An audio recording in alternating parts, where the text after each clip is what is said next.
When 8 months pregnant Lena Cruz collapsed behind the counter of a deserted convenience store at 2 a.m., gasping through the first waves of labor, she thought she would die alone, abandoned by the man who'd promised her everything, then erased her existence with a single phone call. But the stranger who walked through those doors that night wasn't there for cigarettes or lottery tickets. Victor Romano came for something else entirely. Justice that her ex-boyfriend had evaded for years, wrapped in designer suits and political favors.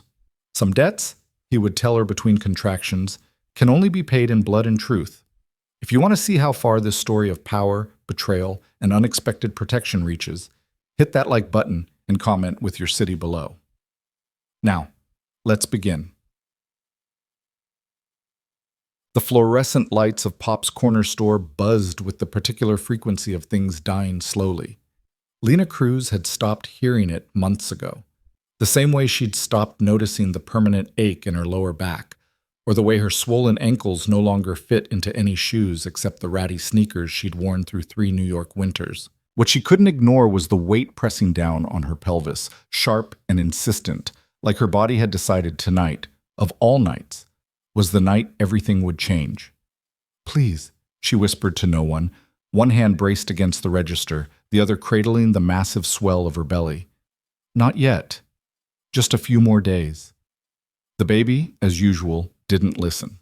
It was 2:47 a.m. on a Tuesday in late September, and Lena was alone. She was always alone now. Alone in the store during the graveyard shift that paid cash under the table. Alone in the efficiency apartment she rented week to week above a laundromat. Alone in a way that made the word feel like a physical sensation, something cold that had taken up residence in her chest cavity right next to her racing heart. The last customer had left 20 minutes ago, a tired nurse grabbing coffee before her hospital shift, barely making eye contact. Lena had perfected the art of being invisible. It was safer that way. Safer than the alternative, which involved lawyers and court orders and a man with enough money and connections to make problems disappear. Problems like her. She'd been a problem for exactly 7 months now, ever since she'd shown up at Marcus Webb's downtown office building, security badge still in her purse from the days when she'd been his executive assistant and told him she was pregnant. The memory still had the power to make her hands shake. "This isn't a good time, Lena." He'd said it like she'd interrupted a meeting, not told him he was going to be a father. Like the 8 months they'd spent together, the late nights in his penthouse, the weekends in the Hamptons, the promises whispered against her skin, had been filed away in some drawer marked concluded business. "I don't know what you think is going to happen here," he'd continued, straightening his tie in the reflection of his floor-to-ceiling windows. "But I need you to understand something. I'm launching a Senate campaign next year. My future wife is the daughter of a federal judge. We have an understanding." Lena had stood there, 3 months pregnant and still foolish enough to believe in things like love and responsibility, and felt something fundamental crack inside her chest. "You knew I had plans, Lena. We talked about this." They hadn't. They talked about everything except the truth, that she'd been a convenient distraction, young and naive enough to mistake attention from a powerful man for something real. "I'll have my lawyer draw up an NDA," he'd said, finally turning to look at her with eyes as cold as January steel. "A generous settlement in exchange for your silence and a signed document stating the child isn't mine. No paternity test, no contact, no complications." When she'd refused, because some part of her still believed in doing the right thing, his expression had shifted into something that made her blood run cold. "Then I'll make sure you understand what complications actually look like." She'd left his office with her head up and her hands steady. By that evening, she'd been fired from her job for performance issues. By the end of the week, her landlord had received an anonymous complaint about lease violations that didn't exist. By the end of the month, she couldn't get hired anywhere that required a background check, couldn't get approved for an apartment anywhere decent, couldn't do anything except disappear into the city's margins and hope Marcus Webb forgot she existed. The smart move would have been to take the money and run. But Lena Cruz had never been good at doing the smart thing, especially not when it meant erasing her daughter's existence before she even took her first breath. Another contraction hit, harder this time, radiating from her lower back around to her abdomen with enough force to make her gasp. She grabbed the counter's edge, breathing through it the way the free clinic nurse had taught her, counting backwards from 10. This can't be happening. Not here. Not now. She'd planned everything so carefully. Her due date wasn't for another 3 weeks. She had enough money saved for a cab to the public hospital. She had a bag packed with clothes for the baby, all second-hand but clean, carefully washed and folded. She had a plan, and the plan did not involve going into labor alone in a convenience store in the middle of the night. The contraction peaked and slowly, mercifully, released its grip. Lena straightened, wiping the cold sweat from her forehead with a shaking hand. Maybe it was false labor. Maybe it would stop. Maybe. The door chime rang, its cheerful electronic melody absurdly out of place. Lena looked up, preparing her customer service smile, the one that said, "I'm fine, everything's fine, please buy your cigarettes and leave without words."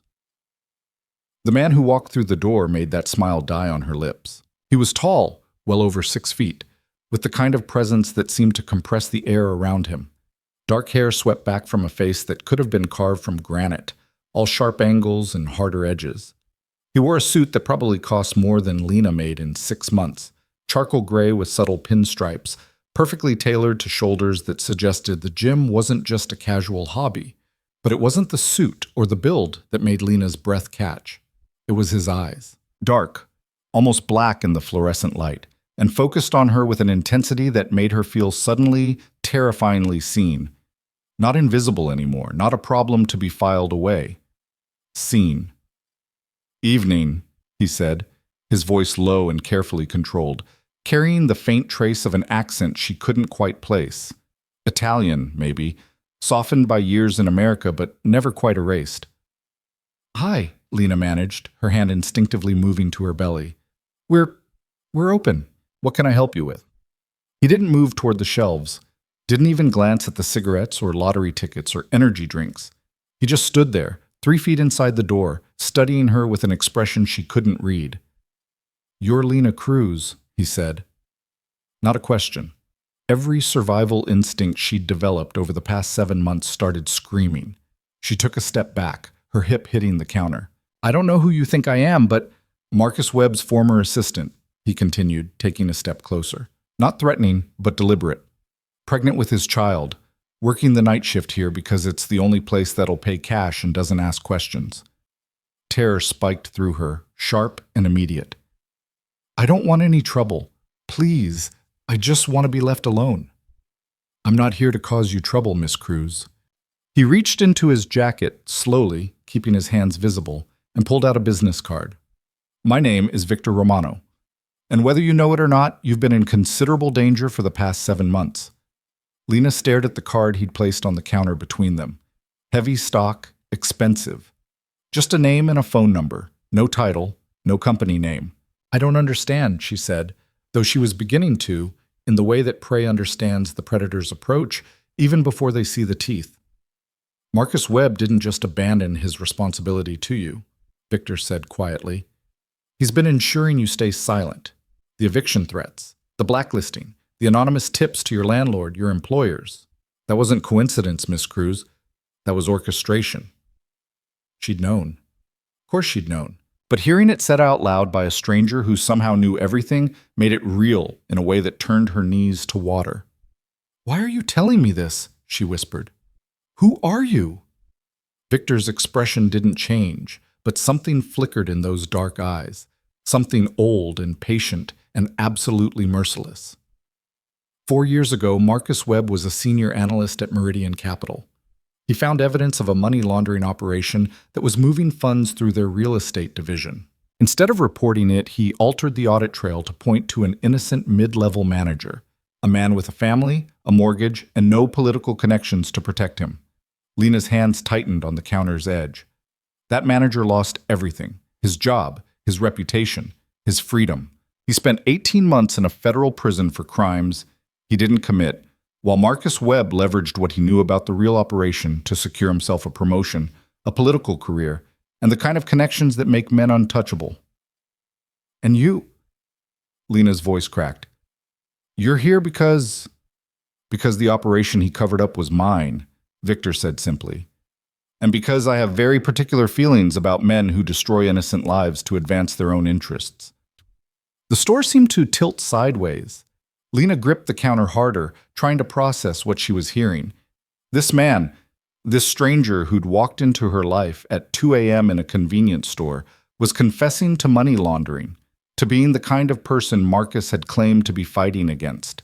Except Marcus hadn't fought. He'd weaponized it. The manager who went to prison, she said slowly. What happened to him?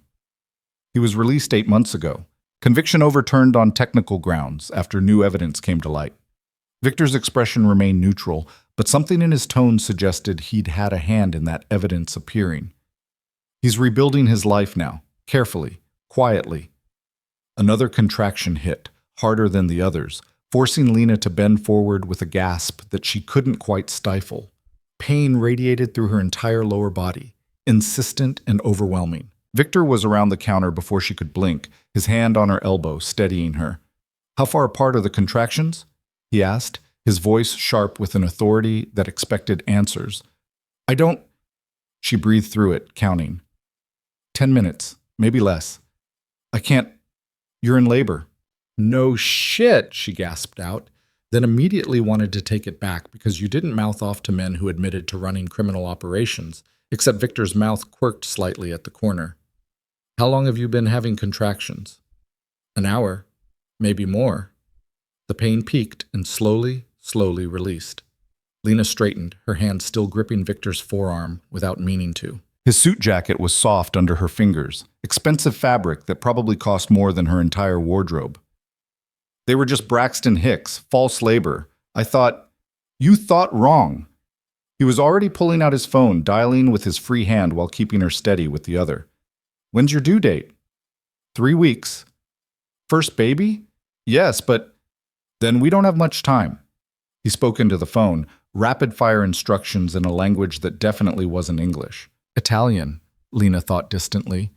He was speaking Italian to someone, his tone brooking absolutely no argument. What are you doing? She asked when he'd hung up. Taking you to the hospital. I can't afford... I'm not asking you to. Victor was already moving, taking her bag from behind the counter, locking the register with practiced efficiency that suggested he'd done stranger things in stranger places. Where's your coat? I don't need you to... Another contraction cut her off, this one barely 6 minutes after the last. Lena doubled over, her breath coming in sharp gasps. Victor's hand was on her back, warm and steady through her thin shirt. Yes, he said quietly. You do? Why? She forced the word out between gritted teeth. Why do you care what happens to me? Because, he said, waiting until the contraction passed and she could look at him again. Marcus Webb took something from someone I cared about, destroyed a good man's life to cover his own sins. I've spent 4 years waiting for the right moment to return that favor. Understanding crashed over her like cold water. I'm leverage, she whispered. No. Victor's eyes met hers, dark and absolutely serious. You're proof. You're the truth he's spent 7 months and considerable resources trying to bury. And your baby... He glanced at her belly, his expression softening almost imperceptibly. Is evidence that can't be intimidated or bought off. A black SUV pulled up outside the store, appearing so quickly that it must have been waiting nearby. Victor guided her toward the door with one hand on her elbow, supporting most of her weight as another contraction began to build. I don't want revenge, Lena said, even as she let him help her into the back seat. I don't want to be part of whatever this is between you and Marcus. Victor slid in beside her, snapping her seatbelt into place with surprising gentleness. Then what do you want, Miss Cruz? The driver, a silent, broad-shouldered man who didn't even glance back, was already pulling into traffic. Lena closed her eyes, one hand on her belly, where her daughter was fighting her way into a world that had already tried to erase her existence. I want my baby to be safe. I want her to grow up knowing the truth about who her father is, even if he never acknowledges her. I want... Her voice cracked. I want to stop being invisible. When she opened her eyes, Victor was watching her with an expression she couldn't quite read, something that might have been respect or recognition or the particular look of someone who understood what it meant to be erased. Then we want the same thing, he said quietly. The hospital was 15 minutes away through empty streets. Lena counted contractions, 5 minutes apart, then 4. and tried not to think about what she was doing, getting into a car with a stranger who'd just confessed to criminal activity. Tried not to think about Marcus Webb and his Senate campaign and the way he'd looked at her like she was an obstacle to be removed. Tried not to think about anything except the baby girl fighting to be born, demanding her place in the world regardless of how inconvenient her existence might be to powerful men with political ambitions. "Miss Cruz," Victor said as they pulled up to the emergency entrance. "Lena." She didn't know why she offered it. "If you're going to deliver my baby, you should probably call me Lena." His mouth quirked again, that almost smile that suggested he didn't do it often. "I'm not delivering anything, but I will stay. If you'll allow it." A nurse was already approaching with a wheelchair, summoned by some invisible signal. Lena let herself be transferred from the SUV, but she grabbed Victor's hand before they wheeled her away. "Why?" she asked again, needing to understand. "Really, why?" Victor looked at their joined hands, her small and work-roughened, his larger and marked with old scars she was just now noticing, and then met her eyes. "Because 4 years ago, I watched a good man lose everything while Marcus Webb walked away untouched. Because I know what it's like to be powerless against people who believe they're above consequences." He squeezed her hand gently. "And because every child deserves to be born into a world where truth matters more than power."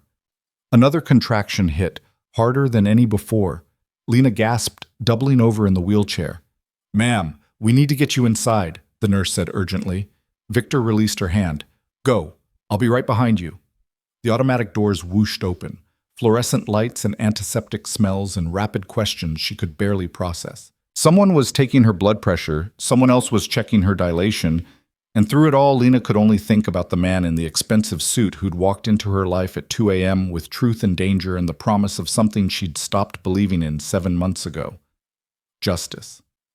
4 centimeters dilated, a doctor announced. "Get her into a delivery room. This baby's coming fast." They wheeled her through corridors that all looked the same, past rooms filled with other people's crises, other people's miracles. Lena's hospital gown, when had they changed her, was soaked with sweat. Her hair stuck to her forehead. Another contraction built and peaked and slowly released, each one bringing her daughter closer to a world that hadn't wanted her. "Do you have someone we can call?" a nurse asked, adjusting the monitors. "The baby's father? A family member?" "No." The word came out harder than Lena intended. "There's no one." Except there was. Outside in the waiting room, a stranger who knew her name and her history and had just upended everything she thought she understood about the past 7 months. "Miss Cruz, I need you to breathe through the next one," the doctor said. "You're progressing quickly. We're looking at active labor now." Active labor. The words that meant there was no going back, no changing her mind, no pretending this wasn't happening. Her daughter was coming whether the world was ready or not. The door opened. Lena expected another nurse, another doctor, with another question she couldn't answer. Instead, Victor Romano walked in, still wearing his suit, looking completely out of place among the medical equipment and sterile surfaces. A nurse tried to stop him, but he showed her something. A card, a badge. Lena couldn't see. And suddenly it was fine. He was cleared. He was allowed. "You can't be in here," Lena said, though she was gripping the bed rails hard enough to make her knuckles white. "You're not—" "I gave my word I'd stay," Victor said simply, taking a position near the door where he could see her, but wasn't in the medical staff's way. "I keep my word, Miss Cruz." Another contraction hit before she could argue. Lena heard herself make a sound she'd never made before, something primal and beyond words. The pain was enormous, consuming, bigger than fear or pride or any logical reason why this man shouldn't be here. "You're doing well," the doctor said. 7 centimeters now. We're getting close." Time became elastic, measured only in contractions and the spaces between them. At some point, someone adjusted the lights. At some point, someone gave her ice chips that melted on her tongue. At some point, she heard her own voice saying things she'd never say in her right mind, cursing, pleading, apologizing to her daughter for bringing her into a world this broken. And through it all, Victor Romano stood near the door, silent and steady, his dark eyes never leaving her face. 10 centimeters, the doctor announced. "Lena, when the next contraction comes, I need you to push." This was it. This was the moment when everything changed, when her daughter stopped being potential and became real, when invisible became unavoidable.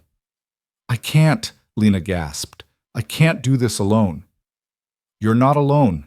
Victor's voice, quiet and absolutely certain. Lena turned her head, found him still there, still watching, still present in a way no one had been for 7 months. Push, Lena, the doctor commanded. So she did. She pushed through the pain and the fear and the absolute certainty that her body was being torn apart. She pushed through the memory of Marcus Webb's cold eyes and the months of being erased.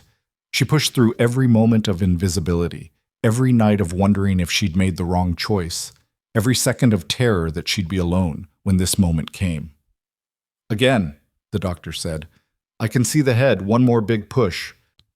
Lena gathered every ounce of strength she had left, every stubborn refusal to disappear, and pushed. The room filled with a sound she'd never heard before, sharp, angry, absolutely alive. Her daughter's first cry. It's a girl, the doctor announced unnecessarily, because Lena already knew, had known since the first ultrasound at the free clinic. A healthy baby girl. They placed her on Lena's chest, this tiny, furious thing covered in vernix and blood and utterly perfect. Dark hair plastered to her small skull, eyes squeezed shut against the harsh light, fists already clenched like she was ready to fight the whole world. Hi, baby, Lena whispered, tears streaming down her face. Hi, Isabella. I'm your mom. Isabella. The name she'd chosen months ago, lying alone in her efficiency apartment, promising her daughter that she'd have at least one thing, a name that meant beautiful, strong, devoted to her purpose. The nurses took Isabella to clean her up, to weigh her, to do all the things that needed doing. Lena watched them through a haze of exhaustion and endorphins and something that might have been joy if joy wasn't so close to terror. When she looked toward the door, Victor was still there. He should have left. He'd kept his word, stayed through the delivery. His obligation, if that's what this was fulfilled. But he was walking closer now, his eyes on the small bundle the nurses were wrapping in standard-issue hospital blankets. 7 pounds, 4 ounces, a nurse announced. Good strong lungs, all her fingers and toes accounted for. They brought Isabella back, placed her in Lena's arms. The weight of her was shocking. This person who hadn't existed outside Lena's body an hour ago, now separate and real and absolutely dependent. She's beautiful, Victor said quietly. Lena looked up, surprised. His expression had softened, the hard edges momentarily smoothed into something that might have been wonder. She's everything, Lena whispered. Isabella made a small sound, not quite a cry, more like an announcement that she was here and intended to be noticed. Lena adjusted her hold, marveling at how natural it felt, how right. Miss Cruz. Lena. Victor's voice brought her attention back. There are things we need to discuss, decisions you'll need to make. But not tonight. He glanced at Isabella, then back to Lena. Tonight you should rest. Tomorrow, we'll talk about what comes next. You're leaving. I'm making sure you're protected. He pulled out his phone, sent a quick text. There will be 2 men in the hallway tonight. They work for me. No one gets in this room without your explicit permission. The implications of that made Lena's chest tighten. You think Marcus will? I think Marcus Webb has spent 7 months ensuring you stay silent and powerless. I think he has a Senate campaign launching in 3 months and a reputation to protect. And I think, Victor's eyes hardened, that when he learns you've given birth, he'll need to make a choice about how much risk you represent. Fear spiked through the exhaustion. Lena pulled Isabella closer, protective instinct overwhelming everything else. He can't. He wouldn't. He already has. But Victor's voice was gentle but firm. The evictions, the blacklisting, the systematic destruction of your ability to survive. That was just the opening move. Now that Isabella exists, now that there's physical proof of his lie, he trailed off. But Lena understood the rest. Now she was a real problem. So what do I do? The question came out smaller than she'd intended, exhaustion making her feel about 16 years old instead of 28. You rest, Victor repeated. You bond with your daughter. You let yourself remember what it feels like to be cared for instead of hunted. He reached into his jacket pocket, pulled out another card, this one with an address. When you're ready to be discharged, call that number. I'll have an apartment waiting, secure, comfortable, yours for as long as you need it. Lena stared at the card. I can't accept. You can. Victor's tone left no room for argument. Consider it an investment in truth, if that makes it easier. Or consider it basic human decency toward a woman who just gave birth in a situation no one should face alone. I don't understand you, Lena said quietly. You say you want revenge on Marcus, but you're helping me. You admit to running a criminal operation, but you're talking about justice and truth like they matter. Who are you, really? Victor was quiet for a long moment, his dark eyes studying her with that same intensity that made her feel too seen, too known. I'm someone who believes that power without accountability is tyranny, he finally said. And I'm someone who's spent enough years in the shadows to know that sometimes the law isn't interested in justice, just in maintaining the status quo that benefits men like Marcus Webb. He moved toward the door, then paused. Get some rest, Lena. You've earned it. Victor. She stopped him with his name, surprised by how natural it felt on her tongue. Thank you for staying, for... She gestured helplessly at Isabella, at the room, at the impossible situation that had somehow resulted in her not being alone for the most important moment of her life. His expression softened again, just slightly.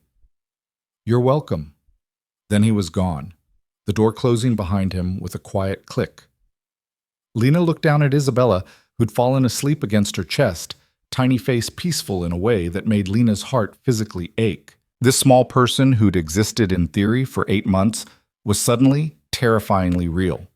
Real and dependent and completely innocent of the war her existence had just declared. Your daddy doesn't want to know you, Lena whispered, stroking Isabella's soft cheek. But that's his loss, baby girl. His loss and our freedom. Because I'm never going to let you think you're invisible. I'm never going to let you believe you don't matter. Isabella's hand curled around Lena's finger, grip surprisingly strong for something so small.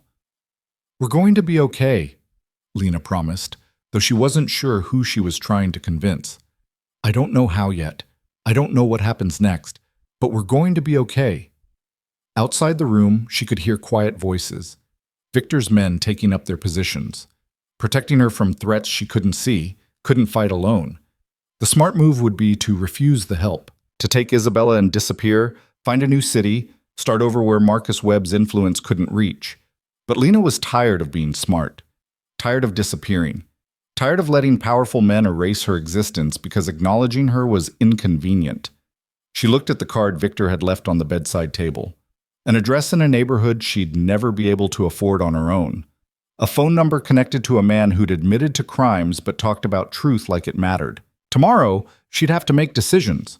Tomorrow she'd have to figure out what it meant to accept protection from someone like Victor Romano, what price would eventually come due for safety she couldn't provide herself. But tonight she was just a mother holding her daughter, feeling her breathe, marveling at the impossible miracle of her existence. Tonight, for the first time in 7 months, Lena Cruz wasn't invisible. She was seen, protected, real. And that, she thought as exhaustion finally pulled her under, was terrifying and liberating in exactly equal measure. Isabella was 3 days old when Marcus Webb found out she existed. Lena knew the exact moment it happened because she was sitting in the armchair by the window of her new apartment, courtesy of Victor Romano, and still so surreal she kept expecting to wake up back in the efficiency above the laundromat, when her phone lit up with a number she'd deleted 6 months ago, but still recognized.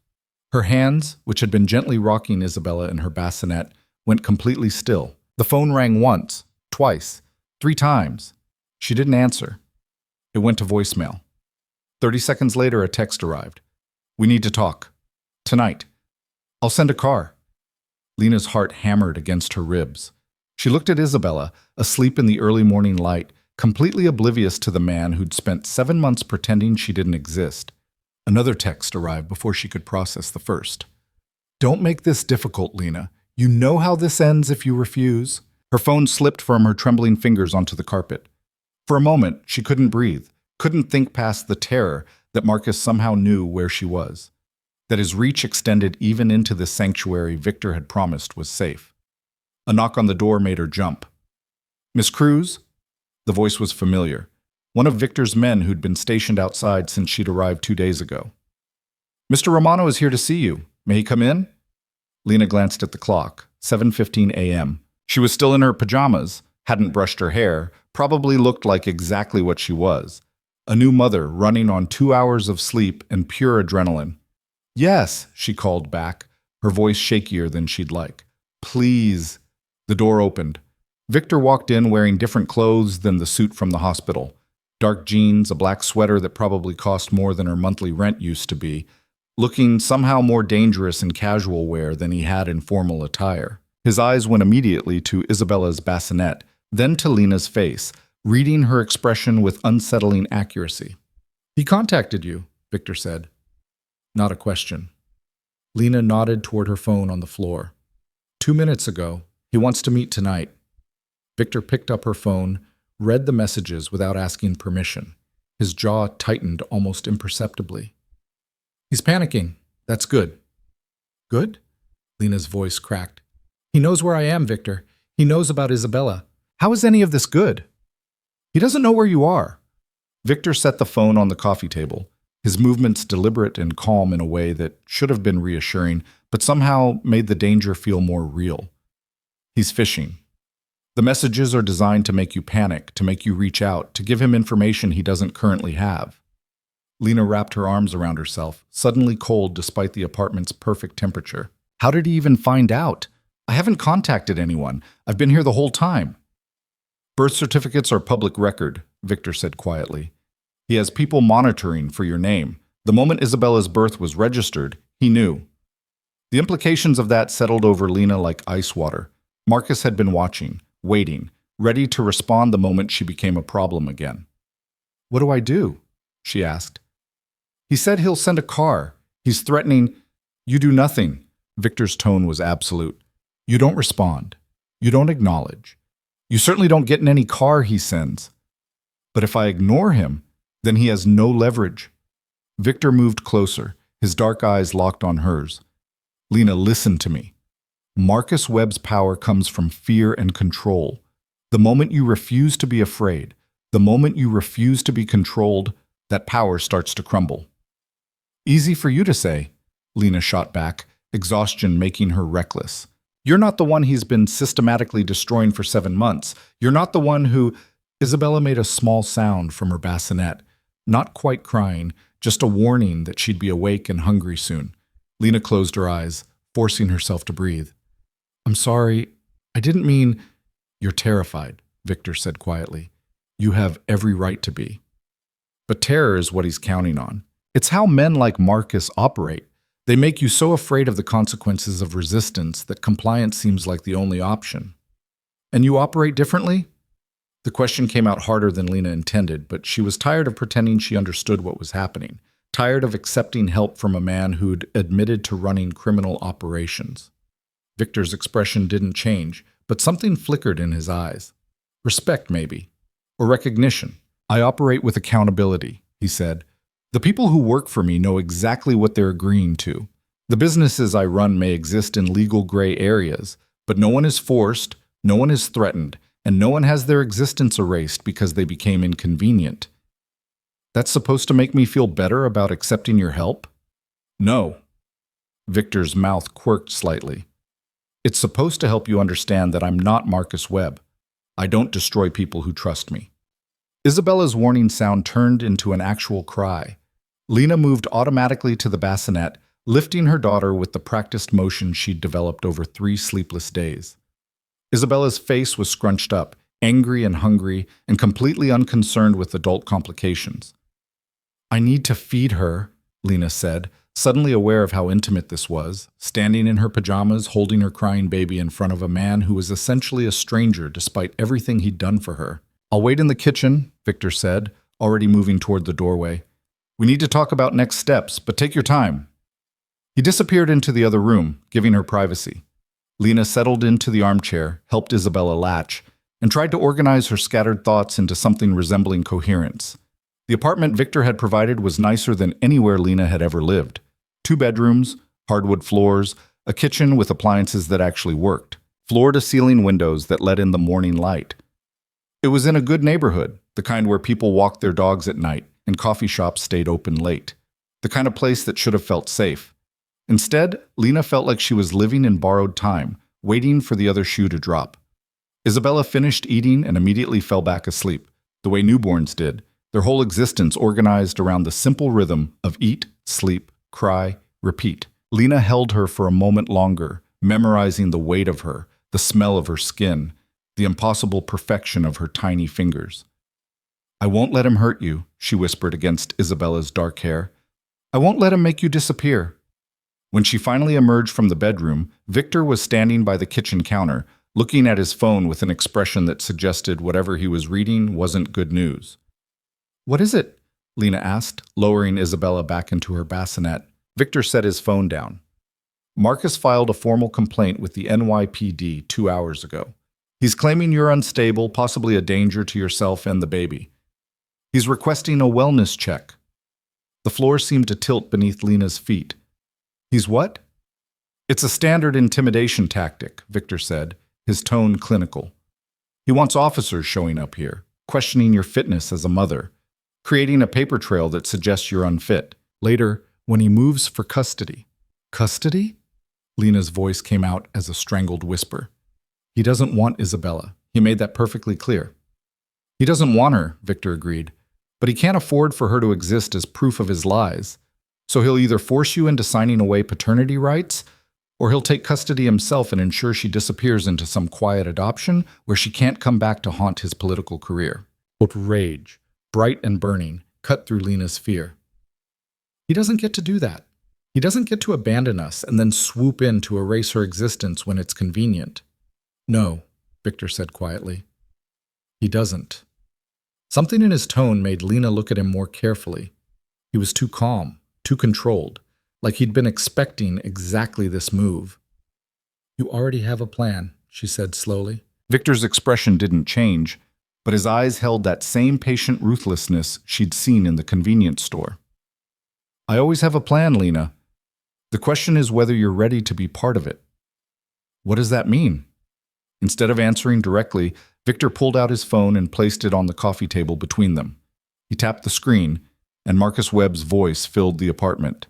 "Don't care what you have to do. Make the problem go away, permanently if necessary. I'm 3 months from announcing my campaign. I can't have some bitter ex-girlfriend showing up with a baby claiming I'm the father." Another voice, unfamiliar to Lena, responded, "What about the NDA?" "She didn't sign it. I offered her the money, offered her an easy way out, and she refused. Now she's had the baby, and every day she exists is another day my opponents can use her against me." "You want her scared enough to disappear?" "I want her gone. I don't care how it happens. Just make it happen." The recording ended. The silence that followed felt suffocating. Lena couldn't breathe, couldn't process what she'd just heard. Marcus's voice, so familiar from the months when she'd thought he loved her, talking about making her disappear, permanently, if necessary. When... She had to stop, swallow, try again. "When was that recorded?" 6 weeks ago, Victor said quietly. "One of my people has been monitoring his communications since I learned about your situation." "Why?" The question came out raw. "Why do you care this much about what happens to me?" Victor was quiet for a moment, his dark eyes studying her face. 4 years ago, I watched a good man lose everything because Marcus Webb needed a scapegoat. I watched his family fall apart. I watched his daughter drop out of college because they couldn't afford tuition anymore. I watched him come out of prison, a broken version of who he used to be." He paused. "I made a promise to myself that when the opportunity came to return that favor, I wouldn't hesitate. And I'm that opportunity. You're proof that Marcus Webb destroys anyone who becomes inconvenient to his ambitions," Victor corrected. "You and Isabella are living evidence that everything he's built his campaign on, family values, integrity, responsibility, is a lie." Lena sank onto the couch, her legs suddenly unable to support her weight. "He was going to make me disappear. He was actually going to—" "Yes." Victor sat across from her, his expression serious. "Which is why I'm going to ask you a question, and I need you to be completely honest with me. Can you do that?" Lena nodded, not trusting her voice. "Do you want justice, or do you want safety?" The question hung in the air between them. Lena looked at Isabella, sleeping peacefully in her bassinet, completely unaware that her father had just casually discussed erasing her mother's existence. "What's the difference?" she asked. "Safety means taking the apartment, the security, the new identity I can provide. It means disappearing the way Marcus wants you to, except on your own terms, with enough resources to build a real life somewhere he can't reach you." Victor's voice was measured, laying out options like a lawyer presenting a case. "Justice means standing up, going public, using what I know, what I can prove, to destroy his campaign and ensure he faces consequences for what he's done. And if I choose justice, then you need to understand what you're walking into." Victor leaned forward, his dark eyes intense. "Marcus Webb has money, connections, and political protection. The moment you go public, he'll come at you with everything he has. He'll paint you as unstable, vindictive, a woman scorned trying to destroy a good man's career. He'll drag your name through every media outlet that matters. He'll make your life hell in ways you can't imagine." Lena's hands were shaking. She pressed them together, trying to hold steady. "But you can protect me? I can provide security, resources, legal representation. I can ensure the evidence becomes public in ways he can't suppress. I can make sure the story gets told." Victor paused. "What I can't do is shield you from the cost. This kind of fight changes people, Lena. It's not clean or easy, and there are no guarantees we win." "But there's a chance. There's more than a chance." Victor's tone was absolutely certain. Marcus Webb built his career on lies and connections. The moment the truth becomes undeniable, those connections start to reconsider their loyalties.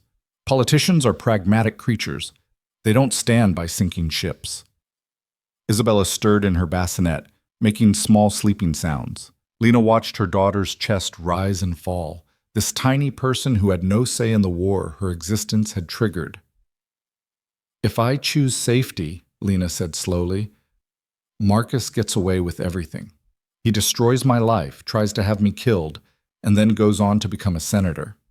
He gets to make laws, influence policy, present himself as some champion of family values while his own daughter grows up not knowing who he is. Yes.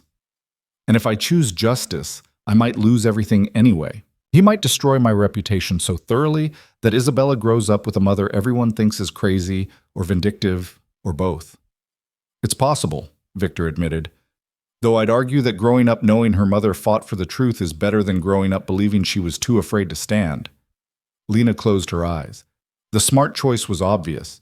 Take the safety, disappear, build a quiet life somewhere Marcus's influence didn't reach. Protect Isabella from the ugliness of public battles and media scrutiny. But Lena had spent 7 months being smart, being quiet, being invisible. And it had gotten her evicted, fired, systematically erased from her own life while the man responsible walked free. "I want justice," she said, opening her eyes to meet Victor's gaze. "I want him to face consequences. I want everyone to know what he did." Something that might have been satisfaction crossed Victor's face. "Then we move forward. But I need you to understand. Once we start this, there's no going back. Marcus will know you're not just a problem anymore, you're a threat." "I'm already a threat," Lena said, surprised by how steady her voice sounded. "The moment Isabella was born, I became evidence he can't bury. At least this way I'm a threat who fights back." Victor stood, pulling out his phone. "Then we need to move quickly. The wellness check he requested will happen within the next few hours. When the officers arrive, you'll be calm, cooperative, and completely prepared. I'll have a lawyer here within 30 minutes. "A lawyer?" Lena's brief surge of courage wavered. "I can't afford—" "You're not paying for anything," Victor said, already dialing. "Consider it part of the investment in making sure the truth comes out." He stepped away, speaking rapid Italian into his phone. Lena stayed on the couch, trying to process the fact that she'd just committed to a war with a man who had the resources to destroy her. No, not destroy her. Marcus had already tried that. What she'd just committed to was refusing to stay destroyed. There was a difference. Victor ended his call and turned back to her. "The lawyer will be here in 20 minutes. Her name is Sarah Chen, and she specializes in family law with a particular focus on parental rights cases. When the police arrive, you'll let her do most of the talking." "Okay." Lena's voice was small. "What do I do until then?" You breathe. You take care of Isabella. You remember that you're not alone in this. Victor's expression softened slightly. And you trust that I've been planning for this moment for longer than you've known I existed. A knock at the door interrupted whatever Lena might have said. One of Victor's security team, a man named James, who'd introduced himself when she'd first arrived, opened it to reveal a woman in her late 30s, wearing a sharp black suit and carrying a leather briefcase. That was fast, Lena said. Sarah was already on standby, Victor said. I told you, Lena, I always have a plan. Sarah Chen moved with the brisk efficiency of someone used to handling crises. She set her briefcase on the coffee table, pulled out a legal pad, and looked at Lena with eyes that were kind but thoroughly professional. Miss Cruz, I understand NYPD will be conducting a wellness check this morning based on a complaint filed by Marcus Webb. Is that correct? Yes. Lena's mouth was dry. He says I'm unstable, a danger to myself and the baby. Do you have any history of mental health issues? Anything that could be used to substantiate that claim? No, I'm not. Lena stumbled over the words, the implication making her feel defensive and small. It's okay, Sarah said gently. I need to know what we're working with. Have you been to any therapy sessions, taken any medications, had any incidents that could be misrepresented? I went to a free counseling session at the clinic when I was 4 months pregnant, Lena admitted. After Marcus refused to acknowledge the baby, I was struggling, and they offered support services. That's actually good, Sarah said, making notes. It shows you were proactive about your mental health, which is the opposite of unstable. Anything else? Lena shook her head. How's Isabella? Any health concerns? Are you feeding her regularly, changing her, providing appropriate care? She's perfect. Lena glanced at the bassinet. She eats every 2 to 3 hours, sleeps well between feedings. The pediatrician said she's completely healthy at her first checkup. Oh, Sarah made more notes. When the officers arrive, you'll show them a clean, safe apartment. You'll demonstrate that Isabella is well cared for. You'll be cooperative but calm. You don't need to explain yourself or justify your choices. You just need to show that there's no basis for the complaint. And if they don't believe me, then I'll remind them that a wellness check is not grounds for removal without evidence of immediate danger or neglect, Sarah said firmly. Marcus Webb can file all the complaints he wants. Without proof, they're just harassment. The knock came 40 minutes later, just as Lena was finishing feeding Isabella again. Sarah answered the door, her entire demeanor shifting into professional advocate mode. 2 uniformed officers stood in the hallway, one older male, one younger female. They looked tired and slightly apologetic, like they'd already figured out this was going to be a waste of everyone's time. Miss Cruz, the older officer said. I'm Officer Martinez. This is Officer Kim. We received a report of concern regarding the welfare of a newborn at this residence. Of course. Sarah gestured them inside. Miss Cruz is happy to cooperate. As you can see, the apartment is clean and safe. The baby is healthy and well cared for. The officers did a perfunctory walkthrough, noting the stocked kitchen, the organized nursery, the generally tidy state of the apartment. Officer Kim asked to see Isabella, and Lena lifted her from the bassinet, demonstrating the easy competence of a mother who knew what she was doing. She's beautiful, Officer Kim said softly. How old? 3 days, Lena said, her voice steadier than she felt. Born at Mount Sinai. Everything went well. Officer Martinez was writing in his notebook. The complaint mentioned concerns about your mental state. Have you been experiencing any difficulties? Depression, anxiety, thoughts of self-harm? I'm tired, Lena said honestly. New mother tired. But I'm coping well. I have support. She glanced at Sarah, then at Victor, who'd remained standing near the kitchen, a silent but unmistakable presence. And the baby's father? Officer Martinez asked. Is he involved? The question hung in the air. Sarah opened her mouth to deflect, but Lena spoke first. No, the father chose not to be involved, but Isabella and I are doing fine without him. Something in her tone must have communicated the truth beneath the polite words. Officer Kim's expression shifted, recognition crossing her face. She'd seen this before, Lena realized. Women abandoned by men who didn't want the responsibility. Well, Officer Martinez said, closing his notebook, I don't see any basis for concern here. Everything appears to be in order. We'll file our report stating the child is safe and well cared for. Thank you, Sarah said smoothly. We appreciate you taking the time to verify Miss Cruz and her daughter's well-being. The officers left. The door closed. Lena stood in the middle of her living room, still holding Isabella, feeling like she'd just survived the first real battle in a war she'd only begun to understand. You did well, Victor said quietly. Lena let out a breath she hadn't known she was holding. That was his opening move, wasn't it? Testing to see if he could use official channels to make me look unfit. Yes, Sarah confirmed, packing up her briefcase. And it failed, which means his next move will be more direct. How direct? Victor and Sarah exchanged a look that made Lena's stomach tighten. He'll try to force a meeting, Victor said, either through legal channels or through more personal pressure. He needs to know what you want, what it will take to make you go away quietly. And when I refuse to go away, then he'll escalate. Victor's tone was matter-of-fact, like he was describing the weather instead of threats to her safety. Which is why I need you to be very careful about where you go and who you trust. No leaving the apartment without security. No answering unknown numbers. No communication with anyone from your previous life without clearing it through me first. The reality of what she'd agreed to settled over Lena like a weight. This was her life now, security details and restricted movement, and constantly looking over her shoulder. But it was also safety, protection. The first time in 7 months she'd had any kind of power in her own story. Okay, she said, I'll be careful.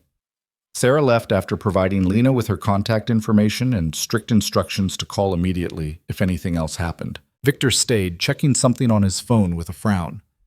What is it? Lena asked, lowering Isabella back into her bassinet. Marcus just arrived at his office building. Based on the timing, he knows the wellness check failed. Victor looked up. He'll be angry, frustrated that his intimidation tactics aren't working. Good, Lena said, surprised by the fierce satisfaction in her own voice. Victor's mouth quirked into something that might have been a smile. You're learning. Learning what? That fear can turn into fuel if you let it. He pocketed his phone. Get some rest, Lena. I have a feeling the next few days are going to require all the strength you can gather. He moved toward the door, but Lena stopped him with a question that had been building since the hospital. Victor, why did you really come to the convenience store that night? You say you've been monitoring Marcus for 4 years, but why show up exactly when I went into labor? Why not sooner? Why not later? Victor turned back, his dark eyes unreadable. Because I needed to know what kind of person you were. Whether you'd take the money and run, or whether you'd fight even when fighting seemed impossible. And you knew I'd go into labor that night? No. His expression softened almost imperceptibly. That was coincidence, or fate, or whatever you want to call it when the universe decides to make things more complicated than they need to be. You could have just introduced yourself, offered help without all the drama. I could have, Victor agreed, but then you wouldn't have seen me as someone who shows up when it matters. You would have seen me as just another man offering things with invisible strings attached. He was right, Lena realized. If he'd approached her before Isabella's birth, she would have been suspicious, terrified, certain there was a catch she couldn't see. Instead, he'd shown up in her darkest moment and simply stayed. Thank you, she said quietly, for showing up, for staying, for all of this. Victor nodded once, a gesture that conveyed more than words. Then he was gone, leaving Lena alone with her sleeping daughter and thoughts that wouldn't stop racing. She looked around the apartment, at the safety Victor had provided, at the comfortable furniture and well-stocked nursery, at the life she'd been given in exchange for agreeing to fight instead of flee. And she wondered, not for the first time and certainly not for the last, what price would eventually come due for accepting help from a man who operated in shadows and spoke about justice like it was a commodity that could be bought and sold. But that was tomorrow's problem. Tonight, she had a daughter to feed, a war to prepare for, and the first real taste of hope she'd felt in 7 months. It would have to be enough. Isabella was 2 weeks old when Victor finally told Lena the whole truth. They sat in the living room of the apartment he'd provided, a space so far removed from her efficiency above the laundromat that Lena still sometimes woke up disoriented, forgetting where she was. Isabella nursed contentedly, her small hand resting against Lena's chest, oblivious to the tension crackling through the room like static electricity. Victor stood by the windows, his silhouette dark against the city lights. He'd been quiet since arriving 20 minutes ago, his usual controlled demeanor showing cracks that made Lena's stomach tighten with apprehension. "There's something you need to understand," he said finally, not turning around. "About why I'm really helping you." Lena adjusted Isabella's position, buying herself time. "You told me already. Marcus destroyed someone you cared about. You want justice." "That's part of it." Victor turned, and the expression on his face made her breath catch. "But not all of it." "Then tell me the rest." He crossed to the couch, sat down with careful precision, maintaining enough distance to be respectful, but close enough that she could see the old scar near his left eye, the gray threading through his dark hair at the temples. "The man Marcus Webb framed 4 years ago," Victor said quietly, "was my brother."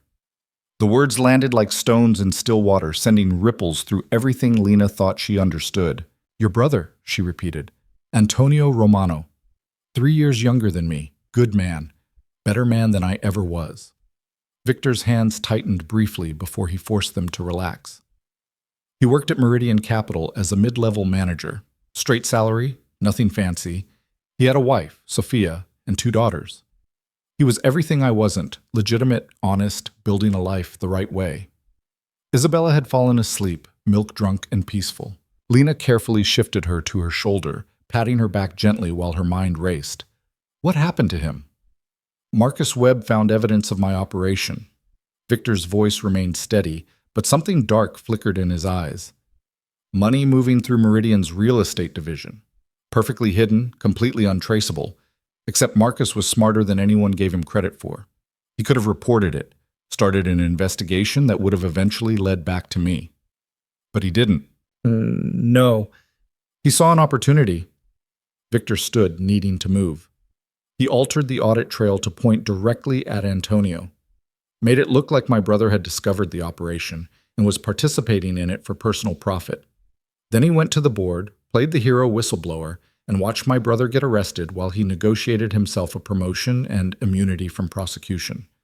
Lena felt sick. "Your brother went to prison for your crimes." "Yes." Usually the word was flat, factual, carrying more weight than any emotional outburst could. 18 months in a federal facility while his wife struggled to keep their house, while his daughters grew up visiting him in a prison visiting room, while Marcus Webb built a political career on the reputation of being the principled analyst who exposed corruption. "Did Antonio know?" Lena asked softly. "About your operation?" "No." Victor's laugh was bitter. "That was the cruelest part. Antonio had spent his whole adult life trying to distance himself from the family business, from me, from everything our father built. He wanted legitimacy. He wanted his daughters to grow up proud of what he did for a living. And Marcus Webb destroyed that with fabricated evidence and a smile."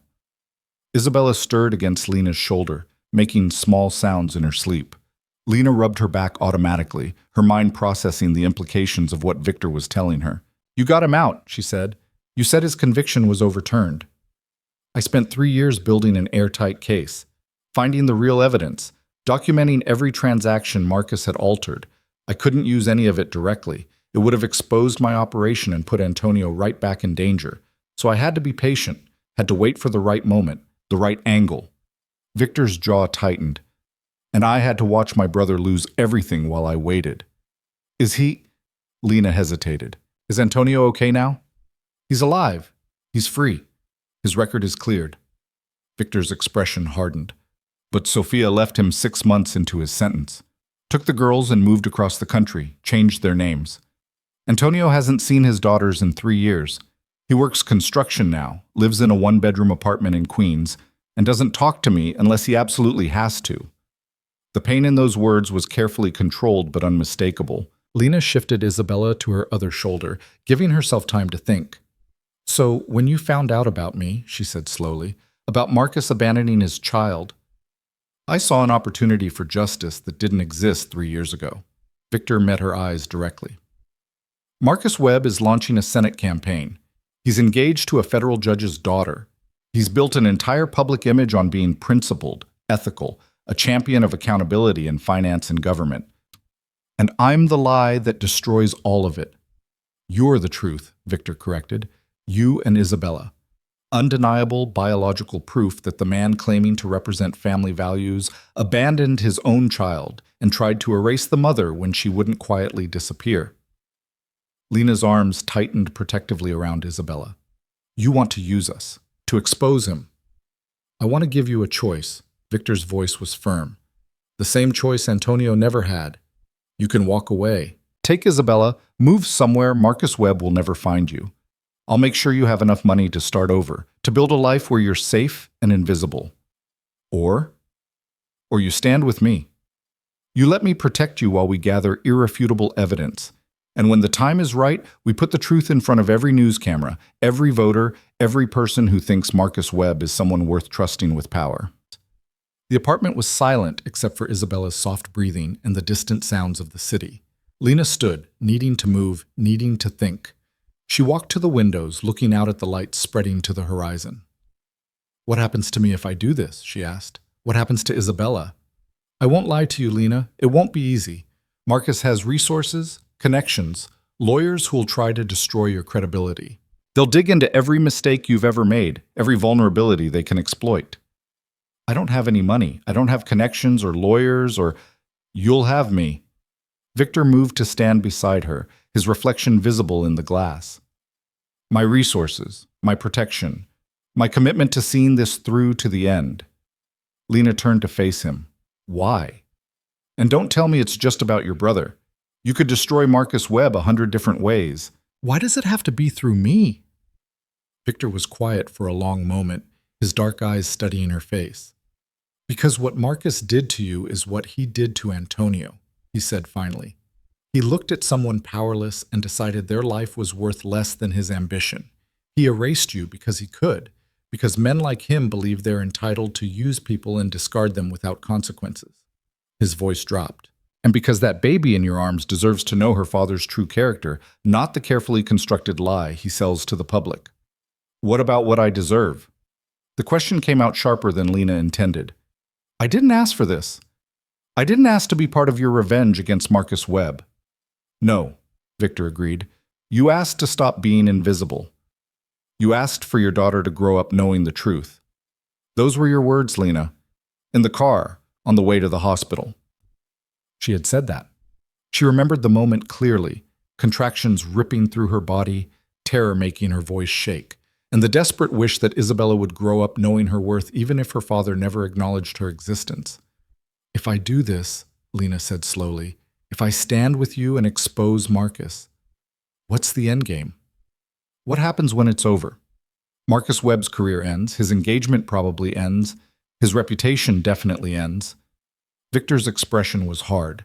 He loses everything he valued more than his own child, and you and Isabella get to live your lives without looking over your shoulders, without wondering when he'll decide you're too much of a risk to leave alive. The casual way he said that last part made Lena's blood run cold. You really think he'd... I think men who've already destroyed lives to protect their interests don't suddenly develop a conscience when the stakes get higher. Victor's voice was gentle but firm. Marcus Webb spent 7 months systematically dismantling your ability to survive. That wasn't an accident. That was a warning of what he's capable of when someone threatens his carefully constructed future. Isabella shifted in Lena's arms, her small face scrunching up before relaxing again into sleep. So tiny, so completely dependent on the choices Lena made right now. I need time, Lena said, to think about this. Of course, Victor stepped back, giving her space. But Lena, you should know that whether you choose to fight or disappear, Marcus already knows about Isabella. He has people watching the hospitals, tracking birth records. It's only a matter of time before he makes a move. Fear spiked through her chest. What kind of move? That depends on how threatened he feels. At minimum, he'll try to buy your silence with money and legal threats. At worst, Victor didn't finish the sentence. He didn't have to. How long do I have before I need to decide? Days, maybe a week. Victor pulled out his phone, checked something, then met her eyes again. Marcus is holding a campaign fundraiser this Friday. Major donors, political connections, media coverage. It's the kind of event where image is everything. If you're going to act, that's when you'd have maximum impact. And if I'm not ready by Friday, then we wait for the next opportunity. But Lena, Victor's expression softened slightly. Every day you wait is another day you're vulnerable. Another day Marcus has to plan, to prepare, to decide how to handle the problem you represent. The problem. That's what she'd been to Marcus from the moment she'd told him about the pregnancy. Not a person, not the mother of his child, just a problem to be solved. I'll think about it, Lena said firmly, but I need you to leave now. I need to be alone with my daughter. Victor nodded, respecting the boundary. He moved toward the door, then paused. For what it's worth, he said quietly, I understand if you choose safety over justice. No one would blame you for protecting Isabella first. Except me, Lena whispered. I'd blame me. Something like respect flickered in Victor's eyes. My number's on the counter. Call me when you decide. Whatever you choose, I'll honor it. Then he was gone, the door clicking shut behind him with a finality that made the apartment feel suddenly too large, too quiet. Lena carried Isabella to the nursery, a room she still couldn't quite believe existed, with its crib and changing table and soft toys she'd never be able to afford on her own. She laid her daughter down carefully, watching her sleep with the particular intensity of new mothers who still couldn't quite believe this tiny person was real. What do I do, baby girl? She whispered. How do I choose between keeping you safe and teaching you that truth matters? Isabella, predictably, had no answers. Lena spent the next 3 days in a fog of indecision. She fed Isabella, changed her, walked endless circles around the apartment while her daughter slept against her chest. She thought about Marcus Webb and his Senate campaign, about Victor Romano and his patient, calculated revenge, about Antonio and his daughters, who didn't even know he existed anymore. Mostly, she thought about invisibility. She'd spent 7 months becoming a ghost, working jobs that paid cash under the table, living in places that didn't require background checks, existing in the margins where people like Marcus Webb never had to see the consequences of their choices. And she'd hated every second of it, not because the work was hard or the apartments were terrible, though both were true, but because every day of invisibility felt like confirmation that Marcus had been right, that she was disposable, that her existence only mattered when it was convenient for powerful men.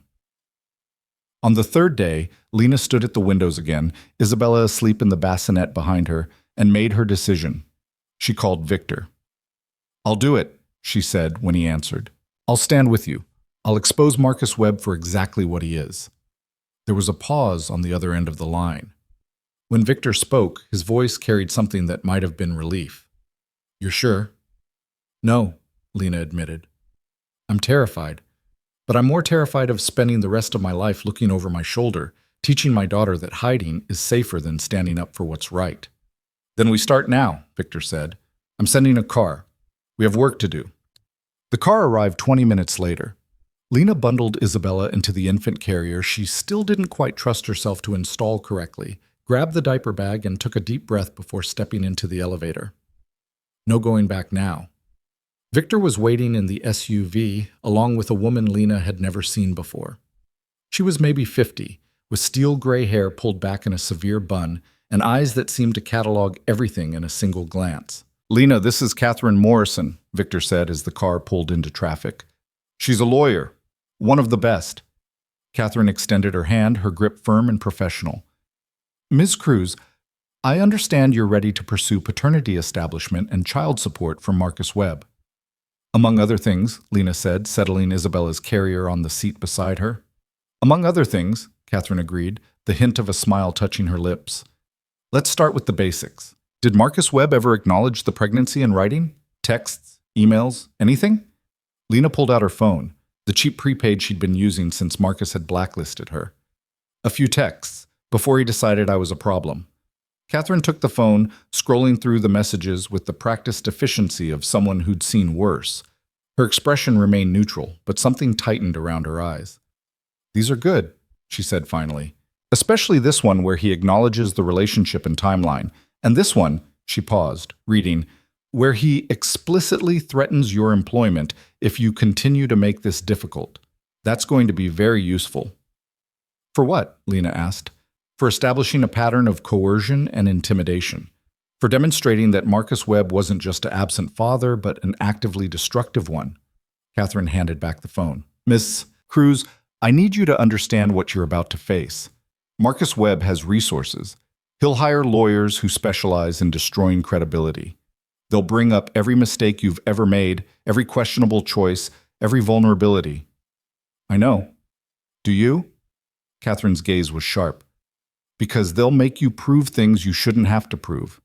They'll question your character, your motivations, your fitness as a mother. They'll try to paint you as someone who's trying to extort a successful man using a child as leverage. Lena felt her jaw tighten. Let them try. They'll also offer you money, Victor added quietly. A lot of money. Enough to disappear, to give Isabella everything she needs, to never worry about rent or food or medical care again.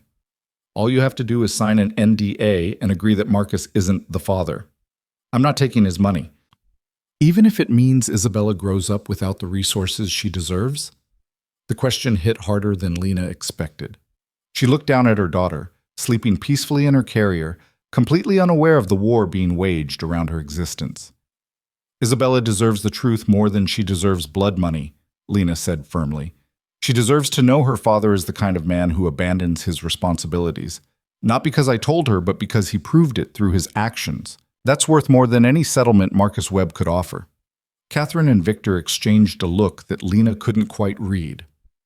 All right, Catherine said. Then here's what happens next. We file for paternity establishment through the courts. We request DNA testing. We document every attempt Marcus has made to silence you, intimidate you, or interfere with your ability to care for Isabella. And then? Then we wait for him to respond. He'll fight it, of course. Claim the test isn't necessary, that you're lying about the relationship, that there's no proof he's the father.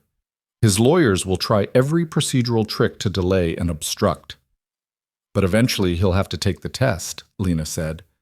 Eventually, Catherine confirmed. The court can order it, and when it comes back positive, which we both know it will, Marcus Webb will have a choice. Acknowledge Isabella publicly and face the political consequences, or continue denying her and face perjury charges. The car pulled up outside a building Lena didn't recognize. Victor opened the door, offering his hand to help her out. Where are we? She asked. My lawyer's office, he said. We're going to spend the next few hours documenting everything. Every interaction you had with Marcus, every threat, every attempt to make you disappear. Catherine needs it all. The next 4 hours were brutal. Lena sat in a conference room that probably cost more per hour than her old apartment cost per month, and told her story to a court reporter who typed every word with mechanical precision. She described meeting Marcus at Meridian Capital, the professional relationship that had shifted into something personal, the nights in his penthouse where he'd made promises he never intended to keep. She described the moment she'd told him about the pregnancy, the cold calculation in his eyes as he'd decided she was disposable. She described the systematic destruction of her life, the job she'd lost, the apartments she couldn't rent, the background checks that somehow always came back with red flags that didn't exist. Did Marcus ever explicitly threaten you? Catherine asked. Lena thought back to that final meeting in his office, the way he'd adjusted his tie in the window's reflection without bothering to look at her. He said I needed to understand what complications actually look like, she said quietly. He said he had plans, a future wife, a campaign. He said I should take the settlement and disappear because the alternative would be worse. And did you interpret that as a threat? I interpreted it as a promise. Catherine made notes in her legal pad, her expression giving nothing away. Did anyone else hear him say this? No, we were alone in his office. Did he ever put any of these threats in writing? Lena shook her head. Marcus is too smart for that. Everything was verbal, deniable. That's how men like him operate, isn't it? They make sure there's never proof. Usually, Victor said from his position by the window. But Marcus made one mistake. He couldn't resist using his connections to destroy you systematically. Every eviction notice, every failed background check, every job you lost, there's a trail. It's subtle, but it's there. You found it? I found enough. Victor's smile was sharp. Enough to show a pattern. Enough to demonstrate that a woman with no criminal record, no history of problems, suddenly couldn't rent an apartment or keep a job the moment she became inconvenient to Marcus Webb. Any reasonable person looking at the timeline would see the connection. Catherine glanced at her watch. It's almost 6. We should break for today. Lena, you need to rest. Tomorrow we file the paperwork. How long until Marcus knows? Lena asked. He'll be served within 24 hours, Catherine said. After that, things will move fast. His lawyers will file a response, probably demand their own DNA test, try to question Isabella's paternity through any angle they can find. Let them, Lena said, surprising herself with the steadiness in her voice. Let them question whatever they want. The truth is the truth. Victor drove her home himself, dismissing his usual driver. Isabella slept through the ride, exhausted from a day of being passed between unfamiliar hands. Lena held her carrier carefully, watching the city lights blur past the windows. Are you okay? Victor asked quietly. I don't know, Lena admitted. I keep thinking about what Catherine said. About them destroying my credibility, questioning my fitness as a mother. They can question all they want. The facts don't change. Facts don't always matter to people with enough money and power. Victor was silent for a moment. Antonio used to say that. Before his trial. He kept saying the truth would matter, that the facts would speak for themselves. And then he got 18 months in prison anyway. The pain in his voice made Lena's chest ache. I'm sorry for what happened to your brother. He made his choice to distance himself from the family business. I respected that. Victor's hands tightened on the steering wheel.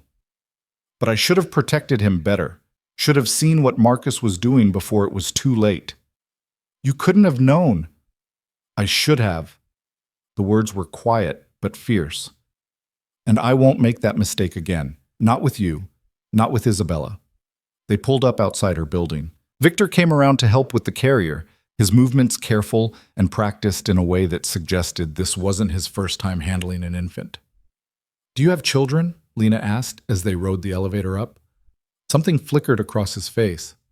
No, but Antonio's daughters, before everything fell apart, I used to see them regularly. I was the uncle who showed up with expensive presents and let them stay up past bedtime. Do you still see them? No. The word was final, carrying years of loss. Sophia made sure of that when she left. She didn't want her daughters anywhere near the family that had destroyed their father's life, even though it was my operation that caused it, not Antonio's. They reached her apartment. Victor set the carrier down carefully while Lena unlocked the door. Thank you, she said. For today, for Catherine, for all of this. Don't thank me yet. Victor's expression was serious. Tomorrow, when Marcus gets served, things will get harder. He'll lash out. He'll try to intimidate you, to make you regret this choice. I already regret it, Lena said honestly, but I'm doing it anyway. Something like respect flickered in Victor's eyes. That's the difference between you and Marcus Webb. You understand that doing the right thing isn't the same as doing the easy thing. After he left, Lena fed Isabella, changed her, rocked her back to sleep. She stood in the nursery for a long time, watching her daughter's chest rise and fall, marveling at how something so small had the power to change everything. Tomorrow, Marcus would know. Tomorrow, the war would begin in earnest. But tonight, Lena let herself have this moment, this quiet, peaceful moment where she was just a mother watching her daughter sleep, storing up strength for the battles ahead. I'm going to protect you, she whispered to Isabella. Not by hiding, not by disappearing, but by standing up and making sure everyone knows exactly who your father is and what he chose. You deserve that truth, baby girl. You deserve to grow up knowing you were worth fighting for. Isabella slept on, peaceful and innocent, while her mother made promises that would reshape both their futures in ways neither of them could yet imagine. Marcus Webb was served with paternity papers at 9:47 a.m. on a Thursday morning, in front of 3 senior partners at his law firm and a journalist who'd been invited to interview him about campaign finance reform. Lena knew the exact moment it happened because her phone started ringing at 9:51. She ignored the first call, and the second. By the 5th, Isabella was crying from the noise, and Lena finally answered with shaking hands. You made a serious mistake. Marcus's voice was cold, controlled, nothing like the warm tone he'd used during those 8 months when she'd still believed his promises. A very serious mistake, Lena. She should have hung up. Catherine had been explicit about not engaging with Marcus directly, but hearing his voice again after all these months unleashed something sharp and bitter in her chest. "The only mistake I made was trusting you," she said, her voice steadier than she felt. "But I'm fixing that now." "You think dragging me through court is fixing anything? You think embarrassing me publicly is going to get you what you want? I want Isabella to know her father. I want you to acknowledge what you did." Marcus laughed, the sound devoid of any warmth. "What I did? I offered you a generous settlement. I offered you a clean break, a fresh start. You could have taken the money and disappeared. Instead, you chose this." "You tried to erase me," Lena said, her grip tightening on the phone. "You tried to make me disappear because acknowledging your daughter was inconvenient for your career. That's what you did, Marcus. I protected my future. I protected my family's reputation. You were a mistake, Lena. A momentary lapse in judgment that I tried to handle discreetly." The casual cruelty of it took her breath away. Isabella had stopped crying, was watching Lena with those dark, serious eyes that seemed too knowing for a 3-week-old baby. "She's not a mistake," Lena whispered. "She's your daughter. She's a problem I'm going to solve." Marcus's voice dropped, taking on an edge that made Lena's blood run cold. "You want to play this game? Fine. Let's play. But you need to understand something. I have resources you can't imagine. Lawyers who will bury you in motions and delays until you can't afford to keep fighting. Investigators who will dig into every corner of your pathetic life until they find something to discredit you. Then let them dig. I have nothing to hide." "Everyone has something to hide, Lena. Everyone." He paused, and she could hear papers rustling on his end. "How's that apartment you're living in? Nice place. Way above your pay grade. Makes a person wonder how you're affording it. Makes a person wonder what kind of arrangement you have with the man who's paying for it." The implication hit like a slap.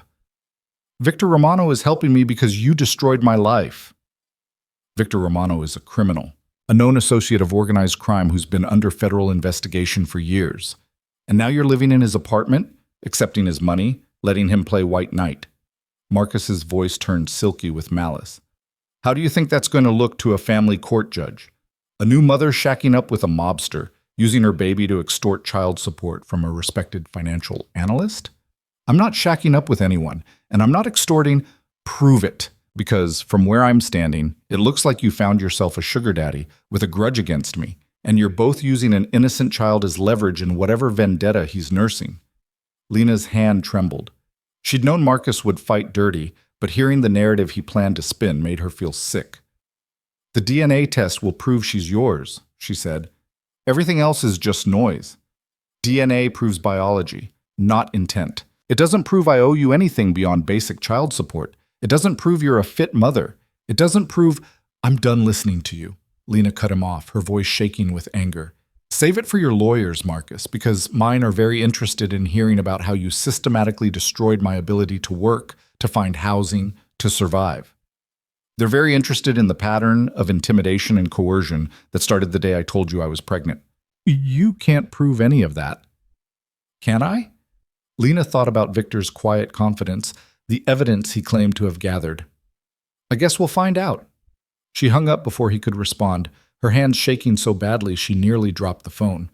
Isabella started fussing again, picking up on her mother's distress with the uncanny sensitivity of infants. "It's okay, baby," Lena murmured, lifting her daughter from the bassinet. "It's okay. We're okay." But she didn't feel okay. She felt terrified and exposed and suddenly very aware that Marcus was right about one thing.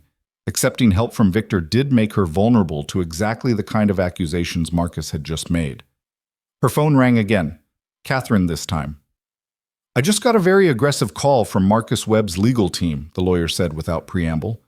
"They're threatening to file a countersuit claiming harassment, defamation, and attempted extortion."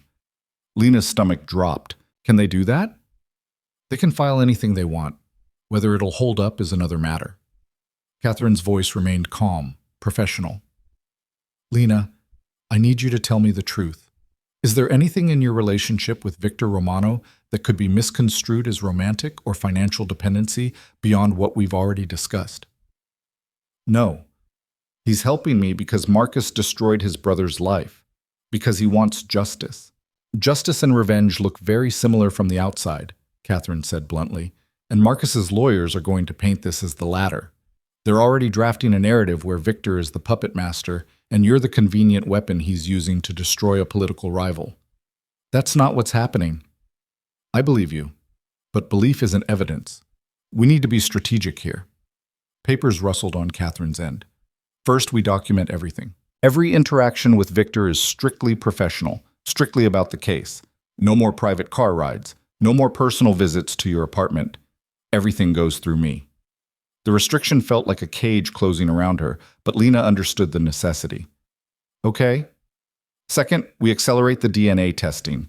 Get it done, get the results, establish paternity before Marcus has time to muddy the waters with accusations about your character. How long will that take? If we push, we can have it done in a week. Results within 10 days. Catherine paused. But Lena, you need to understand, even when the DNA proves Marcus is Isabella's father, that's just the beginning. He's going to fight child support. He's going to argue for minimal involvement. And he's going to do everything in his power to make sure this doesn't become public knowledge. What if I want it public? The words came out before Lena fully thought them through. What if I want everyone to know exactly who Marcus Webb is? Catherine was quiet for a long moment. That's a decision you need to make carefully. Going public means media attention. It means cameras, questions, scrutiny of every aspect of your life. It means Isabella's parentage becomes a news story instead of a private family matter. Marcus made it a news story the moment he built a political career on being principled and ethical while abandoning his own child. True, but there's a difference between moral high ground and strategic advantage. If we go public too soon, Marcus's team will control the narrative. They'll paint you as an opportunist trying to damage a good man's reputation.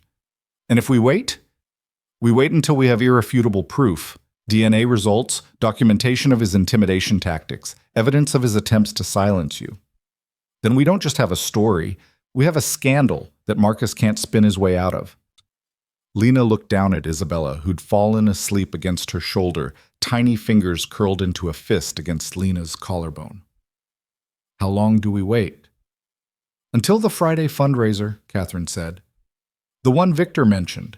Major donors, media coverage, the perfect stage for Marcus to play the devoted family man with his judge's daughter on his arm. That's when we hit him with the DNA results and the paternity filing. That's when the truth does maximum damage. That's 8 days away. 8 days for us to prepare. 8 days for Marcus to get comfortable thinking he's won. Catherine's voice hardened with something that might have been satisfaction. 8 days for him to stand in front of cameras and talk about family values while refusing to acknowledge his own daughter. The plan was ruthless, calculated, exactly the kind of thing Lena had never imagined herself being part of. But the alternative was letting Marcus control the narrative, letting him erase Isabella's existence while building a political career on lies. Okay, she said. We wait, we prepare, and then we make sure everyone knows the truth. The next week crawled by with agonizing slowness. Lena spent her days taking care of Isabella, trying not to think about Marcus's threats or the upcoming confrontation. Catherine scheduled the DNA test for that Friday, a simple cheek swab that took less than 5 minutes but felt like signing a declaration of war. Marcus didn't show up himself, of course. He sent a lawyer, a thin man with wire-rimmed glasses, who treated the whole thing like a tedious inconvenience. My client maintains that this test is unnecessary and that Miss Cruz is attempting to manufacture a relationship that never existed, the lawyer said primly while the technician swabbed Isabella's cheek. Then your client has nothing to worry about, Catherine replied coolly. If Marcus Webb isn't the father, the test will prove it, and this whole matter goes away. The lawyer's expression suggested he knew exactly how that test was going to come back. The results were promised within 7 days. The fundraiser was scheduled for Friday night. Everything was converging toward a single point, a moment when truth and consequence would collide in front of witnesses who couldn't be bought or intimidated. Victor called twice during that week, both times with updates filtered through Catherine. He'd hired a publicist, someone who specialized in crisis management and knew how to control a media narrative. He'd compiled documentation of every eviction notice, every failed background check, every coincidental obstacle that had appeared in Lena's life after she'd refused Marcus's settlement. He's building a case, Catherine explained during one of their daily check-ins. Not just for family court, but for public opinion. When this goes live, Victor wants to make sure there's no ambiguity about who the villain is. I don't want to destroy Marcus, Lena said, surprising herself with the truth of it. I just want him to acknowledge Isabella. I want him to take responsibility. Sometimes those things are the same thing, Catherine said gently. Sometimes the only way to force accountability is to make the cost of denial higher than the cost of admission. On Thursday night, 24 hours before the fundraiser, the DNA results came back. Catherine called at 11 p.m., her voice tight with controlled emotion. It's a match. 99.97% probability of paternity. Marcus Webb is Isabella's biological father. Lena had known it, of course, had never doubted it, but hearing the scientific confirmation made something in her chest crack open. What happens now, Joyce? She asked, looking down at Isabella asleep in her crib. Now we file an amended petition with the court, including the DNA results. We officially establish paternity and request child support based on Marcus's income. Catherine paused. And tomorrow night, at exactly 8 p.m., when Marcus Webb is standing in front of every major donor and media outlet in the city, we release everything to the press. Everything? The DNA results, the timeline of your relationship, documentation of his threats and intimidation, the fact that he's refused to acknowledge his daughter while campaigning on family values. Catherine's voice carried grim satisfaction. By the time the news cycle finishes with him, Marcus Webb's Senate campaign will be over. Lena closed her eyes, trying to imagine it. Marcus's face when the news broke, his fiancée's reaction, the donors who'd gathered to celebrate his political future, watching it implode in real time. Victor wants to know if you'll be there, Catherine added. At the fundraiser, not inside, obviously, but nearby. He says you deserve to see it happen. I don't know if I can. Isabella, bring her. Let Marcus see exactly what he's been trying to erase. Let everyone see the child he abandoned. Catherine's tone softened slightly. Or stay home. Watch it on the news. Either way, justice is coming, Lena. You just need to decide if you want to witness it. Lena spent all of Friday morning trying to decide.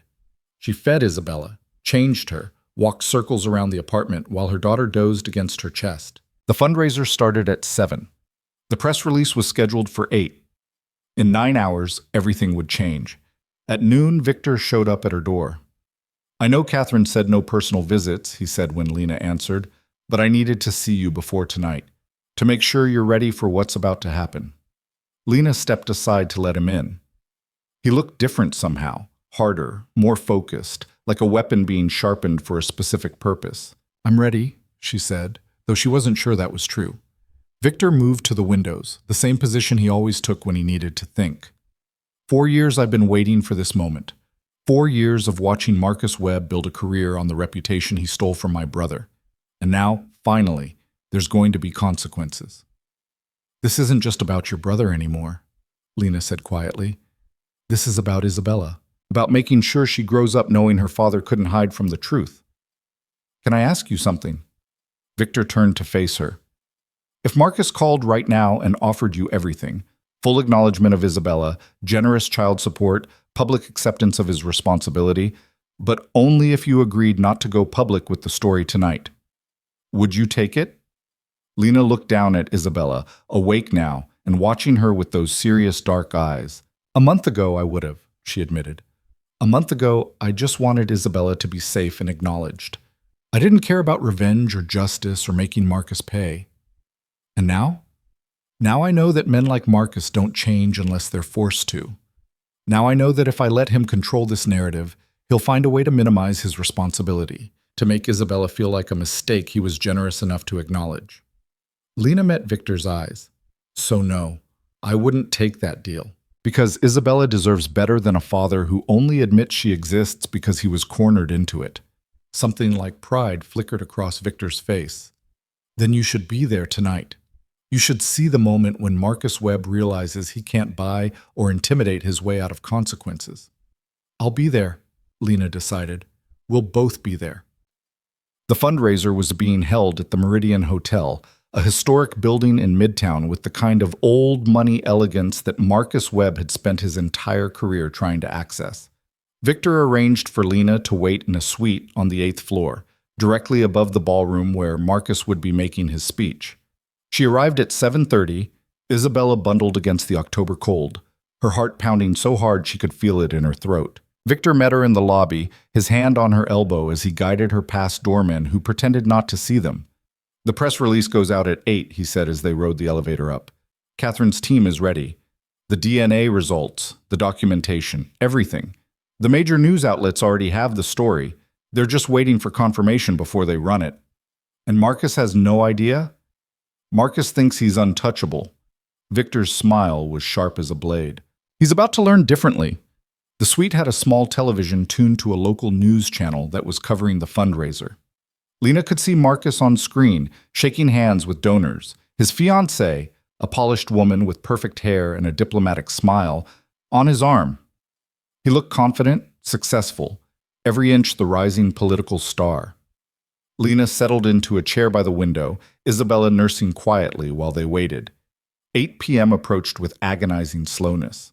On the television, Marcus moved to the podium, preparing to give his speech about ethics in government, about the importance of accountability in public service. The irony was almost too much to bear. "Good evening," Marcus began, his voice carrying that warm, trustworthy tone he'd perfected. "Thank you all for being here tonight, for believing in a future where our leaders are held to the highest standards of integrity and honesty." Lena's phone buzzed. A text from Catherine. "Story is live, check the news sites." On her laptop, the headlines were already appearing. Senate candidate Marcus Webb named in paternity suit. DNA confirms Webb fathered child with former assistant. Family values candidate accused of abandoning daughter. On the television, Marcus was still talking, unaware that his campaign was imploding in real time. "We need leaders who understand that accountability isn't just a talking point. It's a commitment to doing the right thing even when it's difficult, even when it costs us personally." A commotion started at the back of the ballroom. Someone was checking their phone, showing it to the person next to them. The murmur spread like ripples in water. Marcus faltered mid-sentence, his confident smile flickering. His campaign manager pushed through the crowd, phone in hand, face ashen. Lena watched as the man whispered something in Marcus's ear, watched the color drain from Marcus's face, watched the moment he understood that everything he'd built was crashing down around him. The ballroom erupted in chaos. Reporters surged forward, shouting questions. Donors pulled back, distancing themselves with the practiced efficiency of people who knew when to abandon a sinking ship. Marcus's fiancée stood frozen, her perfect composure cracking as she processed what was happening. "Mr. Webb, is it true you fathered a child with your former assistant?" "Mr. Webb, did you attempt to intimidate the mother into silence?" "Mr. Webb, how do you reconcile abandoning your daughter with your campaign's focus on family values?" Marcus gripped the podium, his knuckles white. For a moment, Lena thought he might try to deny it, to spin some version of events that made him the victim. Instead, he looked directly at the cameras and said, "No comment," before walking off the stage. The news coverage switched to anchors in the studio, already analyzing the implications. Political experts weighed in on whether Marcus's campaign could survive this revelation. Legal analysts discussed the paternity suit, the DNA evidence, the potential child support obligations. Lena's phone rang. "Marcus, of course." She answered, her hand steady this time. "You destroyed me." His voice was raw, stripped of its usual control. "You and your criminal boyfriend destroyed everything I worked for." "No, Marcus, you destroyed yourself the moment you decided Isabella didn't deserve to exist." Lena's voice was calm, certain. "I just made sure everyone knew the truth. This isn't over. I'll fight this. I'll appeal the DNA results. You'll what? Deny your own daughter on national television? That's gone so well for you tonight." Lena looked down at Isabella, who'd finished nursing and was gazing up at her with complete trust. "The test is irrefutable.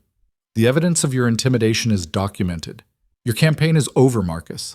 The only question now is whether you're going to keep fighting or finally do the right thing." "The right thing?" Marcus laughed bitterly. "You want to talk to me about doing the right thing? You ambushed me at a fundraiser. You destroyed my reputation, my career, my relationship. I want you to acknowledge your daughter, Lena cut him off. That's all I've ever wanted. Acknowledge her, support her, be a father to her, even if it's just financially. The line was silent for a long moment. I'll have my lawyer contact Catherine, Marcus said finally, his voice dead. We'll work out child support, visitation, whatever the court requires. And publicly?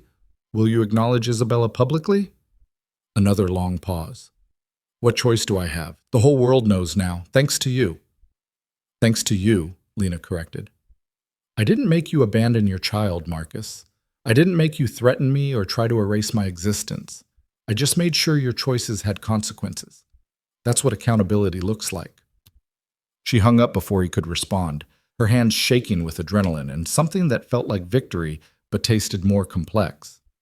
Victor appeared in the doorway, his expression unreadable. It's done. Marcus just issued a statement through his campaign acknowledging paternity and withdrawing from the Senate race. That was fast. His advisors saw the writing on the wall. There's no spinning this, no recovering from it. Victor moved closer, looking down at Isabella with an expression that had softened since that first night in the hospital. She's going to grow up knowing her father was forced to acknowledge her. Is that the outcome you wanted? Lena thought about it carefully. No. What I wanted was for Marcus to choose us willingly, to want to be part of Isabella's life because she mattered to him. But that was never going to happen. So I'll settle for him being forced to do the right thing, even if his reasons are wrong. That's more wisdom than most people ever achieve. It's not wisdom, it's acceptance. Lena stood, adjusting Isabella in her arms. I accept that Marcus will never be the father I wanted for my daughter, but I won't accept him erasing her existence or teaching her that powerful men can escape consequences for their choices. Victor's phone buzzed. He glanced at it, then showed Lena the screen. A news alert. Webb's fiancé calls off engagement, cites fundamental dishonesty. She lasted longer than I expected, Victor said. She probably knew, Lena said quietly. Women always know when men are lying. We just don't always have the power to do anything about it. They stood together at the window, watching the city lights spread to the horizon. Below, news vans were probably swarming the Meridian Hotel, reporters cataloging the destruction of Marcus Webb's political dreams. What happens now? Lena asked. Now that it's over? It's not over, Victor said. There's still court proceedings, child support negotiations, custody arrangements. Marcus will fight to minimize his involvement, to keep Isabella at arm's length while fulfilling his legal obligations. But publicly, it's over. Everyone knows the truth. Everyone knows part of the truth. Victor turned to face her. They know Marcus abandoned his child. They don't know about the systematic intimidation, the threats, the way he tried to destroy you for refusing to disappear. That story is still yours to tell if you want to. Lena looked down at Isabella, who'd fallen asleep again, peaceful and unaware of the war that had been waged around her existence. Maybe someday, she said, when Isabella's old enough to understand, when she asks about her father and why he's not part of our lives. Then I'll tell her the whole truth, not to make her hate him, but so she understands that his absence was his choice, not her fault. That's more grace than he deserves. It's not for him. It's for her. Lena's voice was firm. Isabella deserves to grow up knowing the truth without being poisoned by bitterness. She deserves better than carrying her father's failures as her own burden. Victor studied her for a long moment, something like respect deepening in his dark eyes. You're stronger than I gave you credit for, stronger than Marcus ever deserved. I'm not strong. I'm just a mother protecting her daughter the only way I know how. Lena adjusted Isabella's blanket, tucking it more securely around her small form. Thank you, Victor, for everything. For seeing me when I was invisible. For giving me the resources to fight back. For believing justice mattered enough to wait 4 years for this moment. Thank you for having the courage to stand up when you could have taken the easy way out. Victor moved toward the door. Catherine will handle everything from here. The court filings, the child support negotiations, all of it. You focus on Isabella. Focus on building a life where you're not looking over your shoulder anymore. What about you? What happens now that Marcus is destroyed? Victor paused, his hand on the doorknob. Now I visit my brother. Tell him that the man who ruined his life finally faced consequences. It won't give him back the years he lost or the family that left him, but Maybe it'll give him some measure of peace. I hope it does, Lena said sincerely. Antonio deserves that much. After Victor left, Lena stood alone in the suite with her sleeping daughter, watching the news coverage cycle through its analysis of Marcus Webb's spectacular fall from grace. Political experts were already writing obituaries for his Senate campaign. Legal analysts were estimating his child support obligations based on his income. Social commentators were dissecting the hypocrisy of a family values candidate who'd abandoned his own child. None of them knew the whole story. None of them knew about the lonely nights when Lena had worked the graveyard shift 8 months pregnant, terrified she'd give birth alone. None of them knew about the systematic erasure Marcus had orchestrated, the threats he'd made, the cruelty he'd shown. But they knew enough. They knew Marcus Webb was a father who'd refused to acknowledge his daughter until he was forced to. And that truth by itself was enough to destroy everything he'd built on lies. Lena's phone buzzed again. A text from an unknown number. "This is Sofia Romano, Antonio's ex-wife. I saw the news. What you did took incredible courage. I'm sorry for what you went through, and I'm glad you had someone willing to help you fight back." The message surprised her. Catherine had mentioned Sofia in passing, the wife who'd left Antonio when his world collapsed, who'd taken their daughters and disappeared to protect them from the scandal. Lena typed back carefully. "Thank you. I'm sorry for what your family went through. I hope Antonio finds peace now." The response came quickly. "He called me tonight, first time in 3 years. He said watching Marcus Webb face consequences made him feel like maybe the world wasn't completely broken after all. So thank you for that too." Lena closed her eyes, feeling the weight of what they'd accomplished settle over her like a blanket. One man's career destroyed, another man's faith partially restored. A daughter who would grow up knowing her existence had never been a mistake, even if her father had treated it as one. Justice, it turned out, looked a lot messier than she'd imagined. It came with collateral damage and complicated emotions and the knowledge that winning didn't erase all the pain that had come before. But it also came with truth, with accountability, with the fundamental affirmation that powerful men couldn't simply erase inconvenient lives without consequence. That was worth fighting for. Isabella stirred in her arms, making small sounds as she transitioned between sleep cycles. Lena carried her to the window, looking out at the city that had tried to swallow them both whole and somehow hadn't succeeded. "Your father knows who you are now," she whispered to her daughter. "The whole world knows you exist. And someday when you're old enough to understand, I'll tell you the whole story. Not to make you hate him, but so you know that your worth was never determined by whether he chose to see it." Below, the news vans were starting to disperse. The story had broken, the damage was done, and now came the long, tedious work of legal proceedings and custody arrangements, and building a future from the wreckage of the past. But tonight Lena let herself feel the victory of simply being seen, of refusing to disappear, of standing up for her daughter, even when the cost seemed too high. Tonight, she'd proven that truth mattered more than power, that accountability was possible even for men who thought themselves above it. Tonight, invisible became undeniable. And that, Lena thought as she held her daughter close, was worth every terrifying moment it had taken to get here. The settlement negotiations took 6 weeks of bitter, exhausting legal warfare that left Lena wondering if Marcus would ever stop fighting. His lawyers filed motion after motion, each one designed to minimize his financial obligations, to restrict his involvement to the bare legal minimum, to ensure that acknowledging Isabella cost him as little as possible. Catherine met each motion with ironclad responses, armed with the DNA evidence and the documentation of Marcus's intimidation tactics. By the 3rd week, even Marcus's high-priced legal team seemed tired of the fight. The final settlement came through on a gray December morning. Lena sat in Catherine's office, Isabella dozing in her carrier, and read through the terms with hands that had finally stopped shaking. Child support calculated at 18% of Marcus's substantial income, backdated to Isabella's birth. A college fund established with immediate contributions. Medical expenses covered in full. And perhaps most importantly, legal acknowledgement of paternity on Isabella's birth certificate with Marcus's name listed as father. "He's also agreed to relinquish any claim to custody or visitation," Catherine said, watching Lena's face carefully. "He doesn't want to be part of Isabella's life beyond the financial obligations." The words should have hurt more than they did. But Lena had spent 6 weeks watching Marcus fight against every form of responsibility, had seen how desperately he wanted to pretend Isabella didn't exist beyond what the law required. She'd stopped hoping for anything more. "That's fine," she said quietly. "Better that than having him drift in and out of her life when it's convenient for him." "Are you sure? We could push for visitation rights, make sure he's—" "No," Lena's voice was firm. "Isabella deserves better than a father who shows up out of obligation.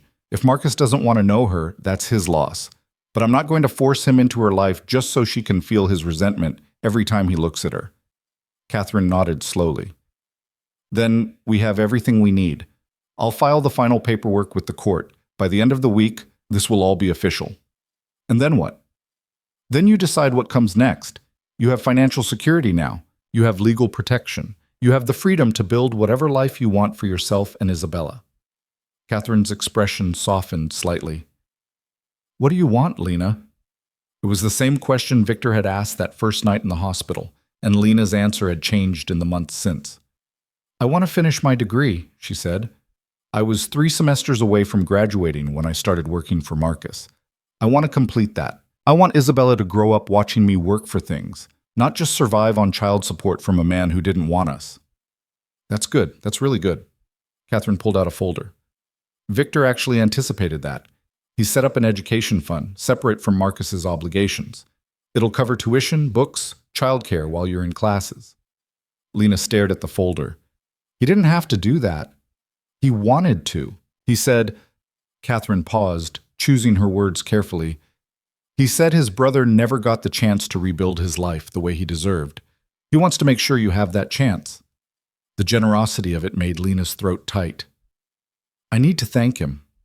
"You can do that yourself. He's waiting downstairs."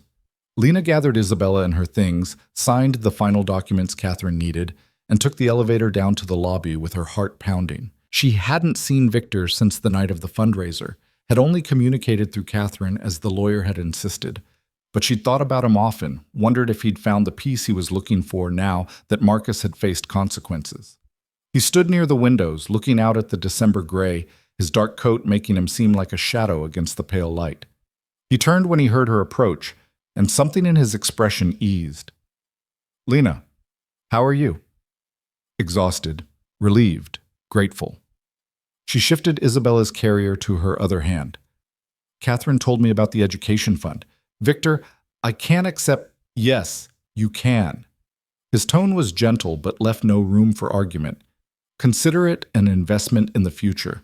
Isabella is going to need a mother who believes in herself, who fights for what she wants. Watching you finish your degree will teach her that. You've already done so much. The apartment, the lawyers, everything. And now I'm doing one more thing.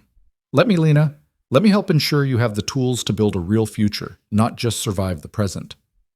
Isabella chose that moment to wake up, her small face scrunching before she let out an indignant cry. Lena automatically reached to unbuckle her, lifting her daughter out and settling her against her shoulder. Victor watched with an expression Lena couldn't quite read. She's grown. 3 months old next week. Time moves differently when you're sleep-deprived. Lena rubbed Isabella's back, soothing her. "How's Antonio? Did you tell him about Marcus?"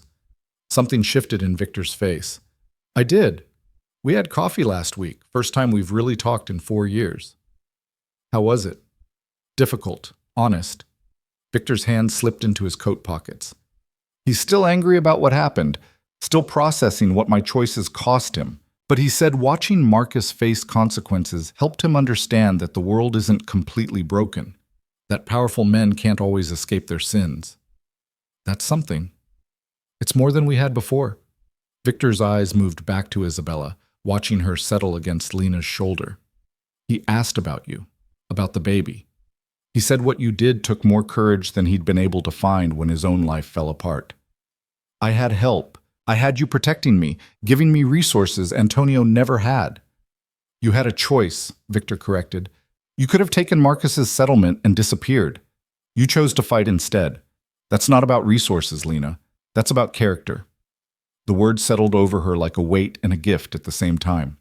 Isabella had fallen back asleep, her warm weight solid and real against Lena's chest. "What happens now?" she asked. "With you, I mean.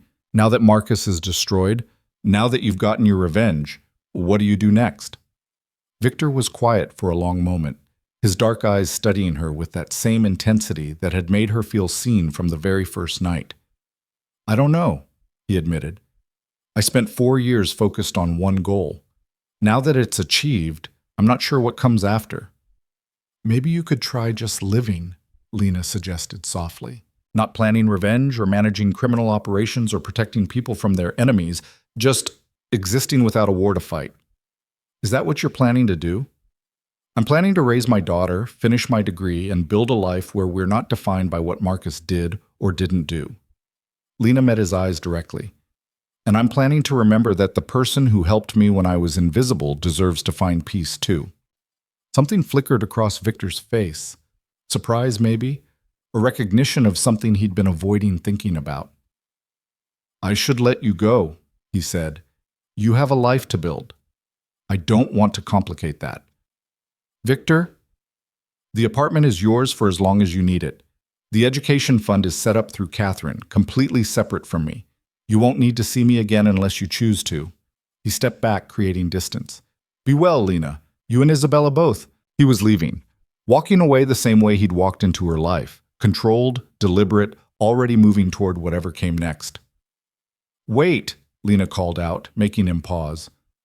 I don't want to never see you again. You're part of Isabella's story, part of how we survived. I don't want her to grow up not knowing the man who made sure we weren't alone. Victor turned back slowly. What are you asking for? I don't know, Lena admitted. Friendship, maybe. Someone who checks in occasionally, who knows our story and cares about how it ends. Is that something you'd want? The question hung between them, weighted with possibility and risk, and the kind of connection neither of them had expected to find in a convenience store at 2 a.m. I'd like that, Victor said finally. More than I probably should. Winter melted into spring, and Lena discovered what it meant to build a life instead of just surviving one. She enrolled in classes, hired a part-time nanny with money from the education fund, and found herself sitting in lecture halls again after 3 years away. The coursework was challenging, made more difficult by sleepless nights with Isabella, but Lena tackled it with the same stubborn determination that had gotten her through everything else. Marcus's child support payments arrived like clockwork, deposited into an account Lena barely touched except for Isabella's needs. She kept working part-time at a bookstore near campus, wanting to earn her own money even though she didn't strictly need to anymore.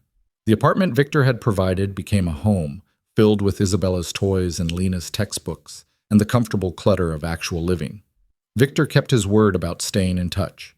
He called once a week, usually on Sunday mornings, asking about Lena's classes and Isabella's milestones with the careful interest of someone who genuinely wanted to know. Sometimes he'd stop by with books he thought Lena might need for her courses, or toys for Isabella that were inevitably too expensive but chosen with surprising thoughtfulness. They didn't talk about Marcus, didn't talk about the past or the revenge that had brought them together. Instead, they talked about normal things. Lena's professors, Isabella's sleep schedule, Victor's attempts to reconnect with Antonio, the small victories and frustrations of ordinary life. It was strange and comfortable, and something Lena didn't have a name for. He's courting you, Catherine said bluntly during one of their quarterly check-ins. You know that, right? Lena had laughed, uncomfortable with the idea.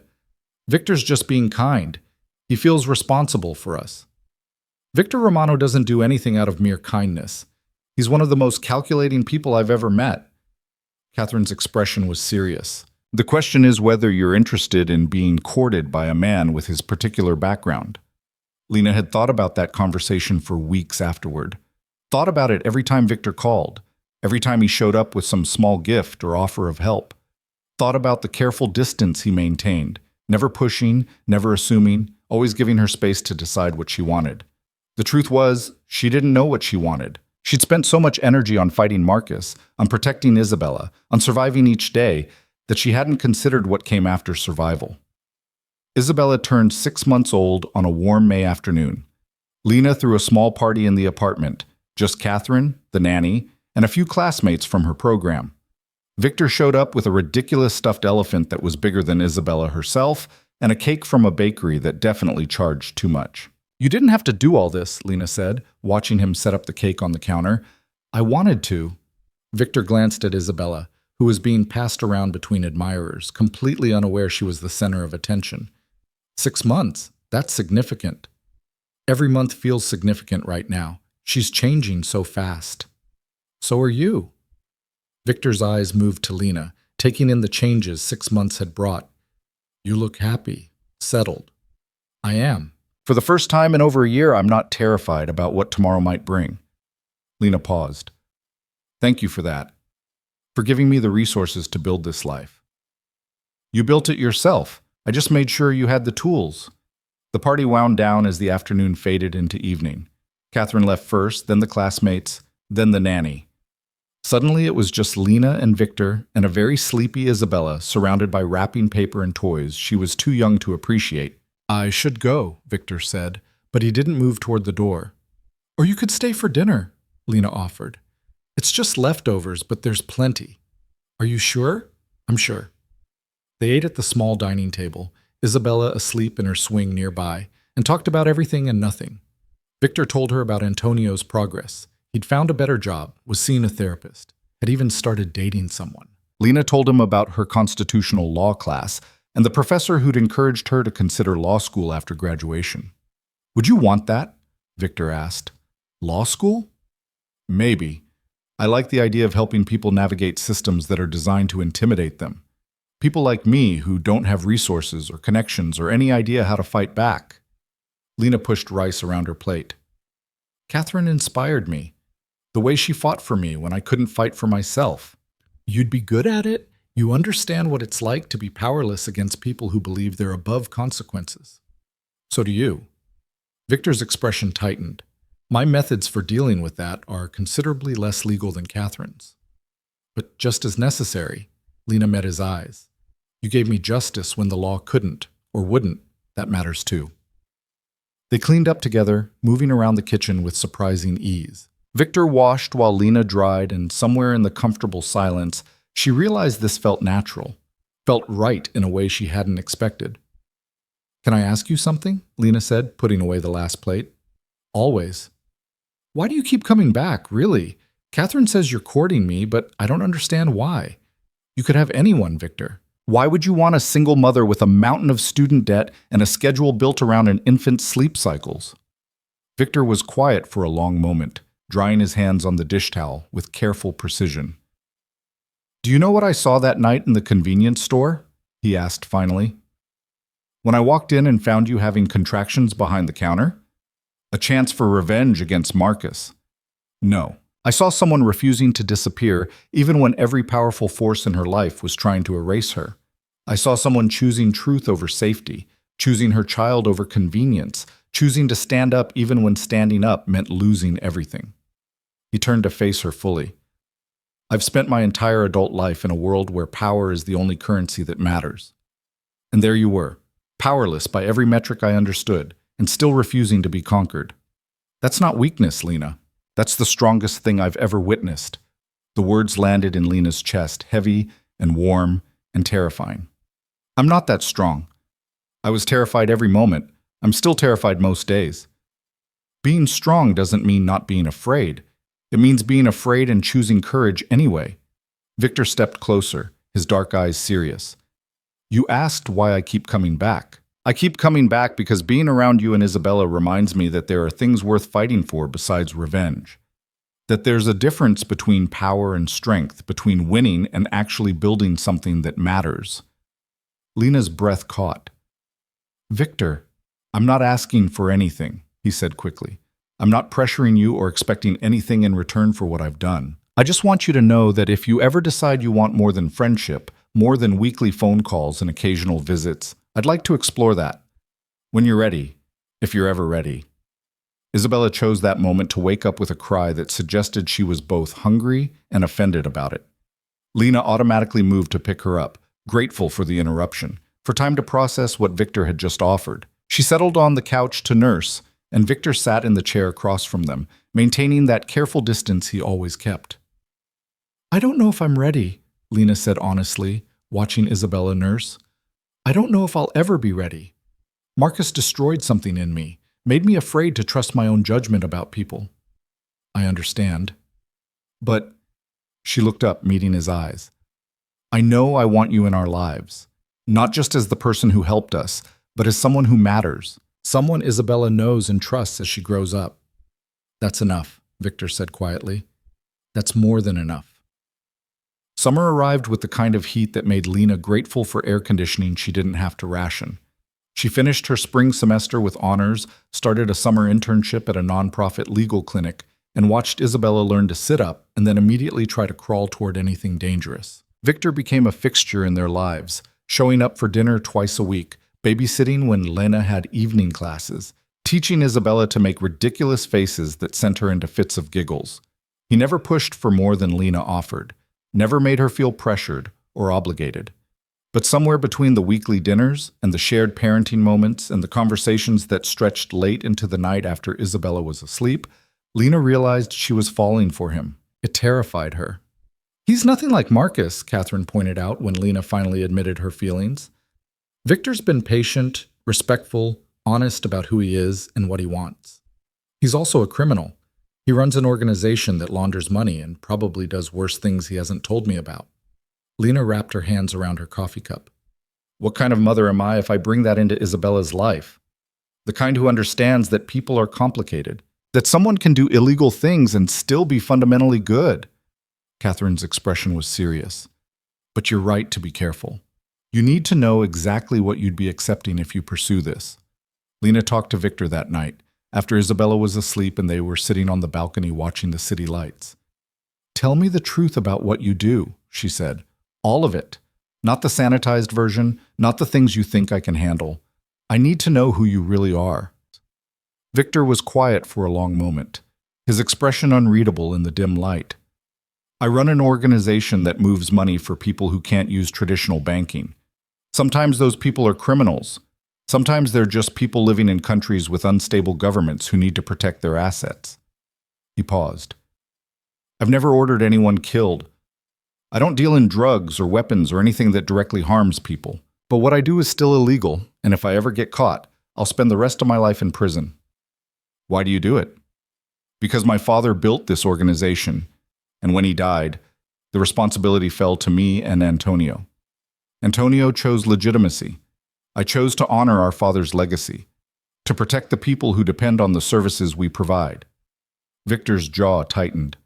And because I'm good at it, because in a world where laws are written to protect the wealthy and punish the poor, sometimes breaking those laws is the only way to create any kind of equity. That's a justification. It is, and maybe it's a flawed one, but it's the truth. He turned to face her directly. If you want me to walk away, if you want me out of your lives because you can't accept what I do, I'll understand. I'll make sure you and Isabella are still protected, still have everything you need, but I'll go. Lena thought about it, really thought about it. Thought about the risk, the moral complexity, the danger that came with loving someone who operated outside the law.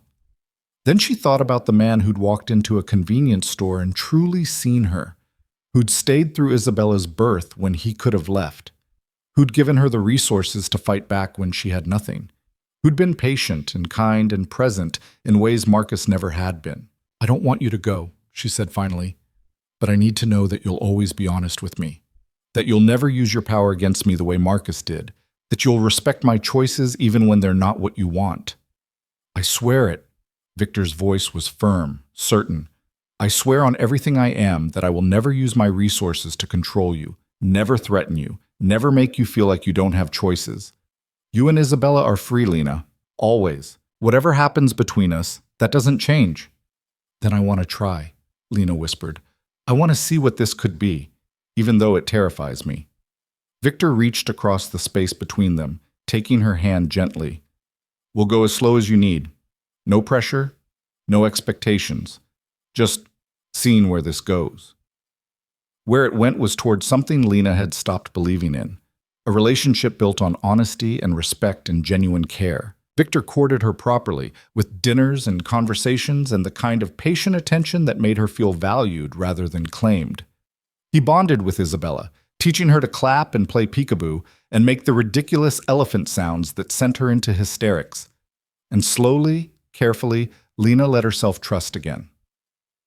The first time Victor kissed her was on a September evening, after they'd put Isabella to bed together and were cleaning up the disaster zone that was the living room. He'd paused in the middle of picking up blocks, turned to her, and asked with heartbreaking formality if he could kiss her. Lena had laughed at the seriousness of it, the way he was treating her like something precious that needed permission, and said yes. The kiss was gentle, careful, nothing like the consuming passion Marcus had used to overwhelm her judgment. It was a kiss that asked rather than demanded, that offered rather than took. It was perfect. "I'm falling in love with you," Victor admitted afterward, his forehead resting against hers. "I need you to know that. I need you to know this isn't just about revenge against Marcus or guilt about what happened.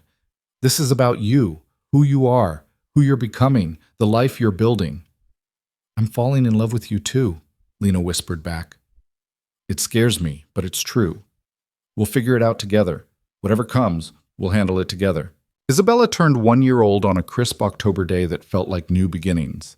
Lena threw a real party this time. Friends from school, neighbors from the building, Catherine and her wife, Antonio and his new girlfriend. Victor showed up with another ridiculously oversized stuffed animal and a quiet pride in how far they'd all come. Marcus wasn't invited, of course. Hadn't been part of Isabella's life beyond the monthly child support payments that continued like clockwork. Lena had heard through Catherine that he'd left the city entirely, taken a position at a financial firm in Chicago, and was trying to rebuild his reputation far from the scandal that had destroyed his political dreams. She didn't waste energy hating him anymore, didn't spend nights thinking about what he'd done or what he'd cost her. Marcus was Isabella's father biologically, but he'd chosen to be nothing more than a financial obligation, and Lena had made peace with that. Isabella had everything she needed: a mother who fought for her, an extended family of people who loved her, and Victor, who'd stepped into the role Marcus had abandoned and did it with patience and genuine care. As the party wound down and guests began leaving, Lena found Victor outside on the balcony, watching the sunset paint the sky in shades of amber and rose. "Thank you," she said, wrapping her arms around him from behind, "for all of this, for making sure Isabella's first birthday was about joy instead of absence." Victor covered her hands with his, pulling her closer. "She deserves joy. You both do. We have it now. Because of you." "No. You built this life, Lena. I just made sure you had the space to build it in." He turned to face her, his dark eyes serious. "I have something I want to ask you." Lena's heart jumped. "Okay. Move in with me. Not this apartment. A house. Somewhere with a yard for Isabella to play in, a home office for your studies, space for all of us to grow." He paused. "I'm not asking you to marry me, not yet. I know you need time, need to be sure, but I want us to build something together, a real family, chosen and intentional." Lena thought about it carefully, thought about the risk, the trust required, the leap of faith. Then she thought about how far she'd come from that terrified woman working the graveyard shift in a convenience store, believing she'd give birth alone and invisible. "Yes," she said. "Let's build something together." They found a house in a quiet neighborhood with good schools and a backyard perfect for a toddler's adventures. Lena graduated with honors the following spring, was accepted into law school for the fall, and watched Isabella take her first steps in a home that felt permanent and safe. Victor formally proposed on Isabella's second birthday, with a ring he'd had designed specifically for Lena and a question he asked while their daughter played nearby, completely oblivious to the moment's significance. "I know I'm not what you imagined when you thought about getting married," he said, kneeling in their living room. "I know my life is complicated, that there are risks that come with loving me. But I swear to you, Lena, I will spend every day proving that you and Isabella are the most important thing in my world. I will protect you, honor you, and never make you feel like you don't have choices. Will you marry me?" Lena said yes through tears, not because she'd forgotten the risk or the complexity, but because she'd learned that love wasn't about finding someone perfect. It was about finding someone who saw you completely, chose you freely, and committed to building something real together. They married quietly 6 months later, with Isabella as the flower girl and Antonio as Victor's best man. Marcus wasn't mentioned, wasn't thought about, wasn't given space in the joy of the day. Lena started law school that fall, specialized in family law, and discovered she had a gift for helping people navigate systems designed to intimidate them. Victor slowly, carefully, began transitioning his organization toward legitimate business. Using his connections and resources to build something legal his children could inherit without shame. Isabella grew up knowing she had a father who'd chosen her even though biology didn't require it, and another father who existed only as child support payments and a lesson about consequences. She grew up watching her mother fight for justice, watching Victor rebuild his life around chosen family rather than blood obligation. She grew up knowing her worth had never been determined by whether Marcus Webb acknowledged her, but by the people who'd chosen to love her anyway. 5 years after that night in the convenience store, Lena stood in their backyard watching Isabella play with her younger brother, Victor's son, born 2 years into their marriage. She thought about invisible becoming undeniable, about survival becoming actual living, about revenge transforming into something that looked a lot like redemption. Victor came up behind her, wrapping his arms around her waist, resting his chin on her shoulder. "Happy?" he asked quietly. "Completely." Lena leaned back against him, watching their children play in the late afternoon sun. "Sometimes I think about that night, about how terrified I was, how certain I was that I'd be alone. And then you walk through those doors. Best convenience store visit I ever made." Lena laughed, turning in his arms to face him. "You came for revenge. You stayed for you. For the chance to build something real instead of just destroying what someone else built." Victor's expression was soft, open in a way it never had been before Lena. "Antonio told me last week that watching us helped him understand that redemption is possible, that people can change, can choose differently, can build new families from the wreckage of old ones." Is he happy? Getting there. He's engaged, building a relationship with his daughters again, finding his way back to the man he was before Marcus destroyed his life. Victor paused. He asked if Isabella could be a flower girl at his wedding, if that's okay with you. "Of course it's okay. She's family. All of this." Lena gestured at the house, the yard, the children playing, the life they'd built. "Is family. Chosen, intentional, real." Victor kissed her, soft and sure, while their children's laughter filled the air around them.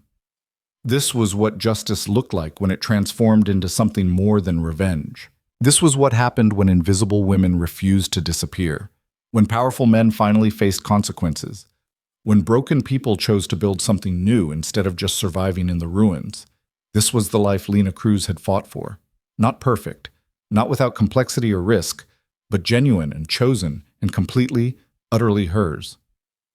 Isabella called out, wanting her parents to watch her new trick on the swing set. Lena and Victor moved together to admire their daughter's accomplishment, their hands linked, their future spreading out before them like an unwritten story waiting to be claimed. Marcus Webb existed somewhere in that future as monthly payments and a biological fact, but he didn't define it anymore. Couldn't touch the family Lena had built from the ashes of his abandonment. She'd started invisible, a problem to be erased. She'd become undeniable, a truth that couldn't be buried. And now she was simply Lena, wife, mother, law student, survivor, fighter, woman who'd learned that the opposite of invisible wasn't just being seen. It was choosing to be fully, authentically, courageously present in your own life, regardless of who tried to erase you. That was the real victory. That was justice transformed into joy. And that, Lena thought as she watched her daughter spin in circles while her son tried to keep up, was worth every terrifying moment it had taken to get here.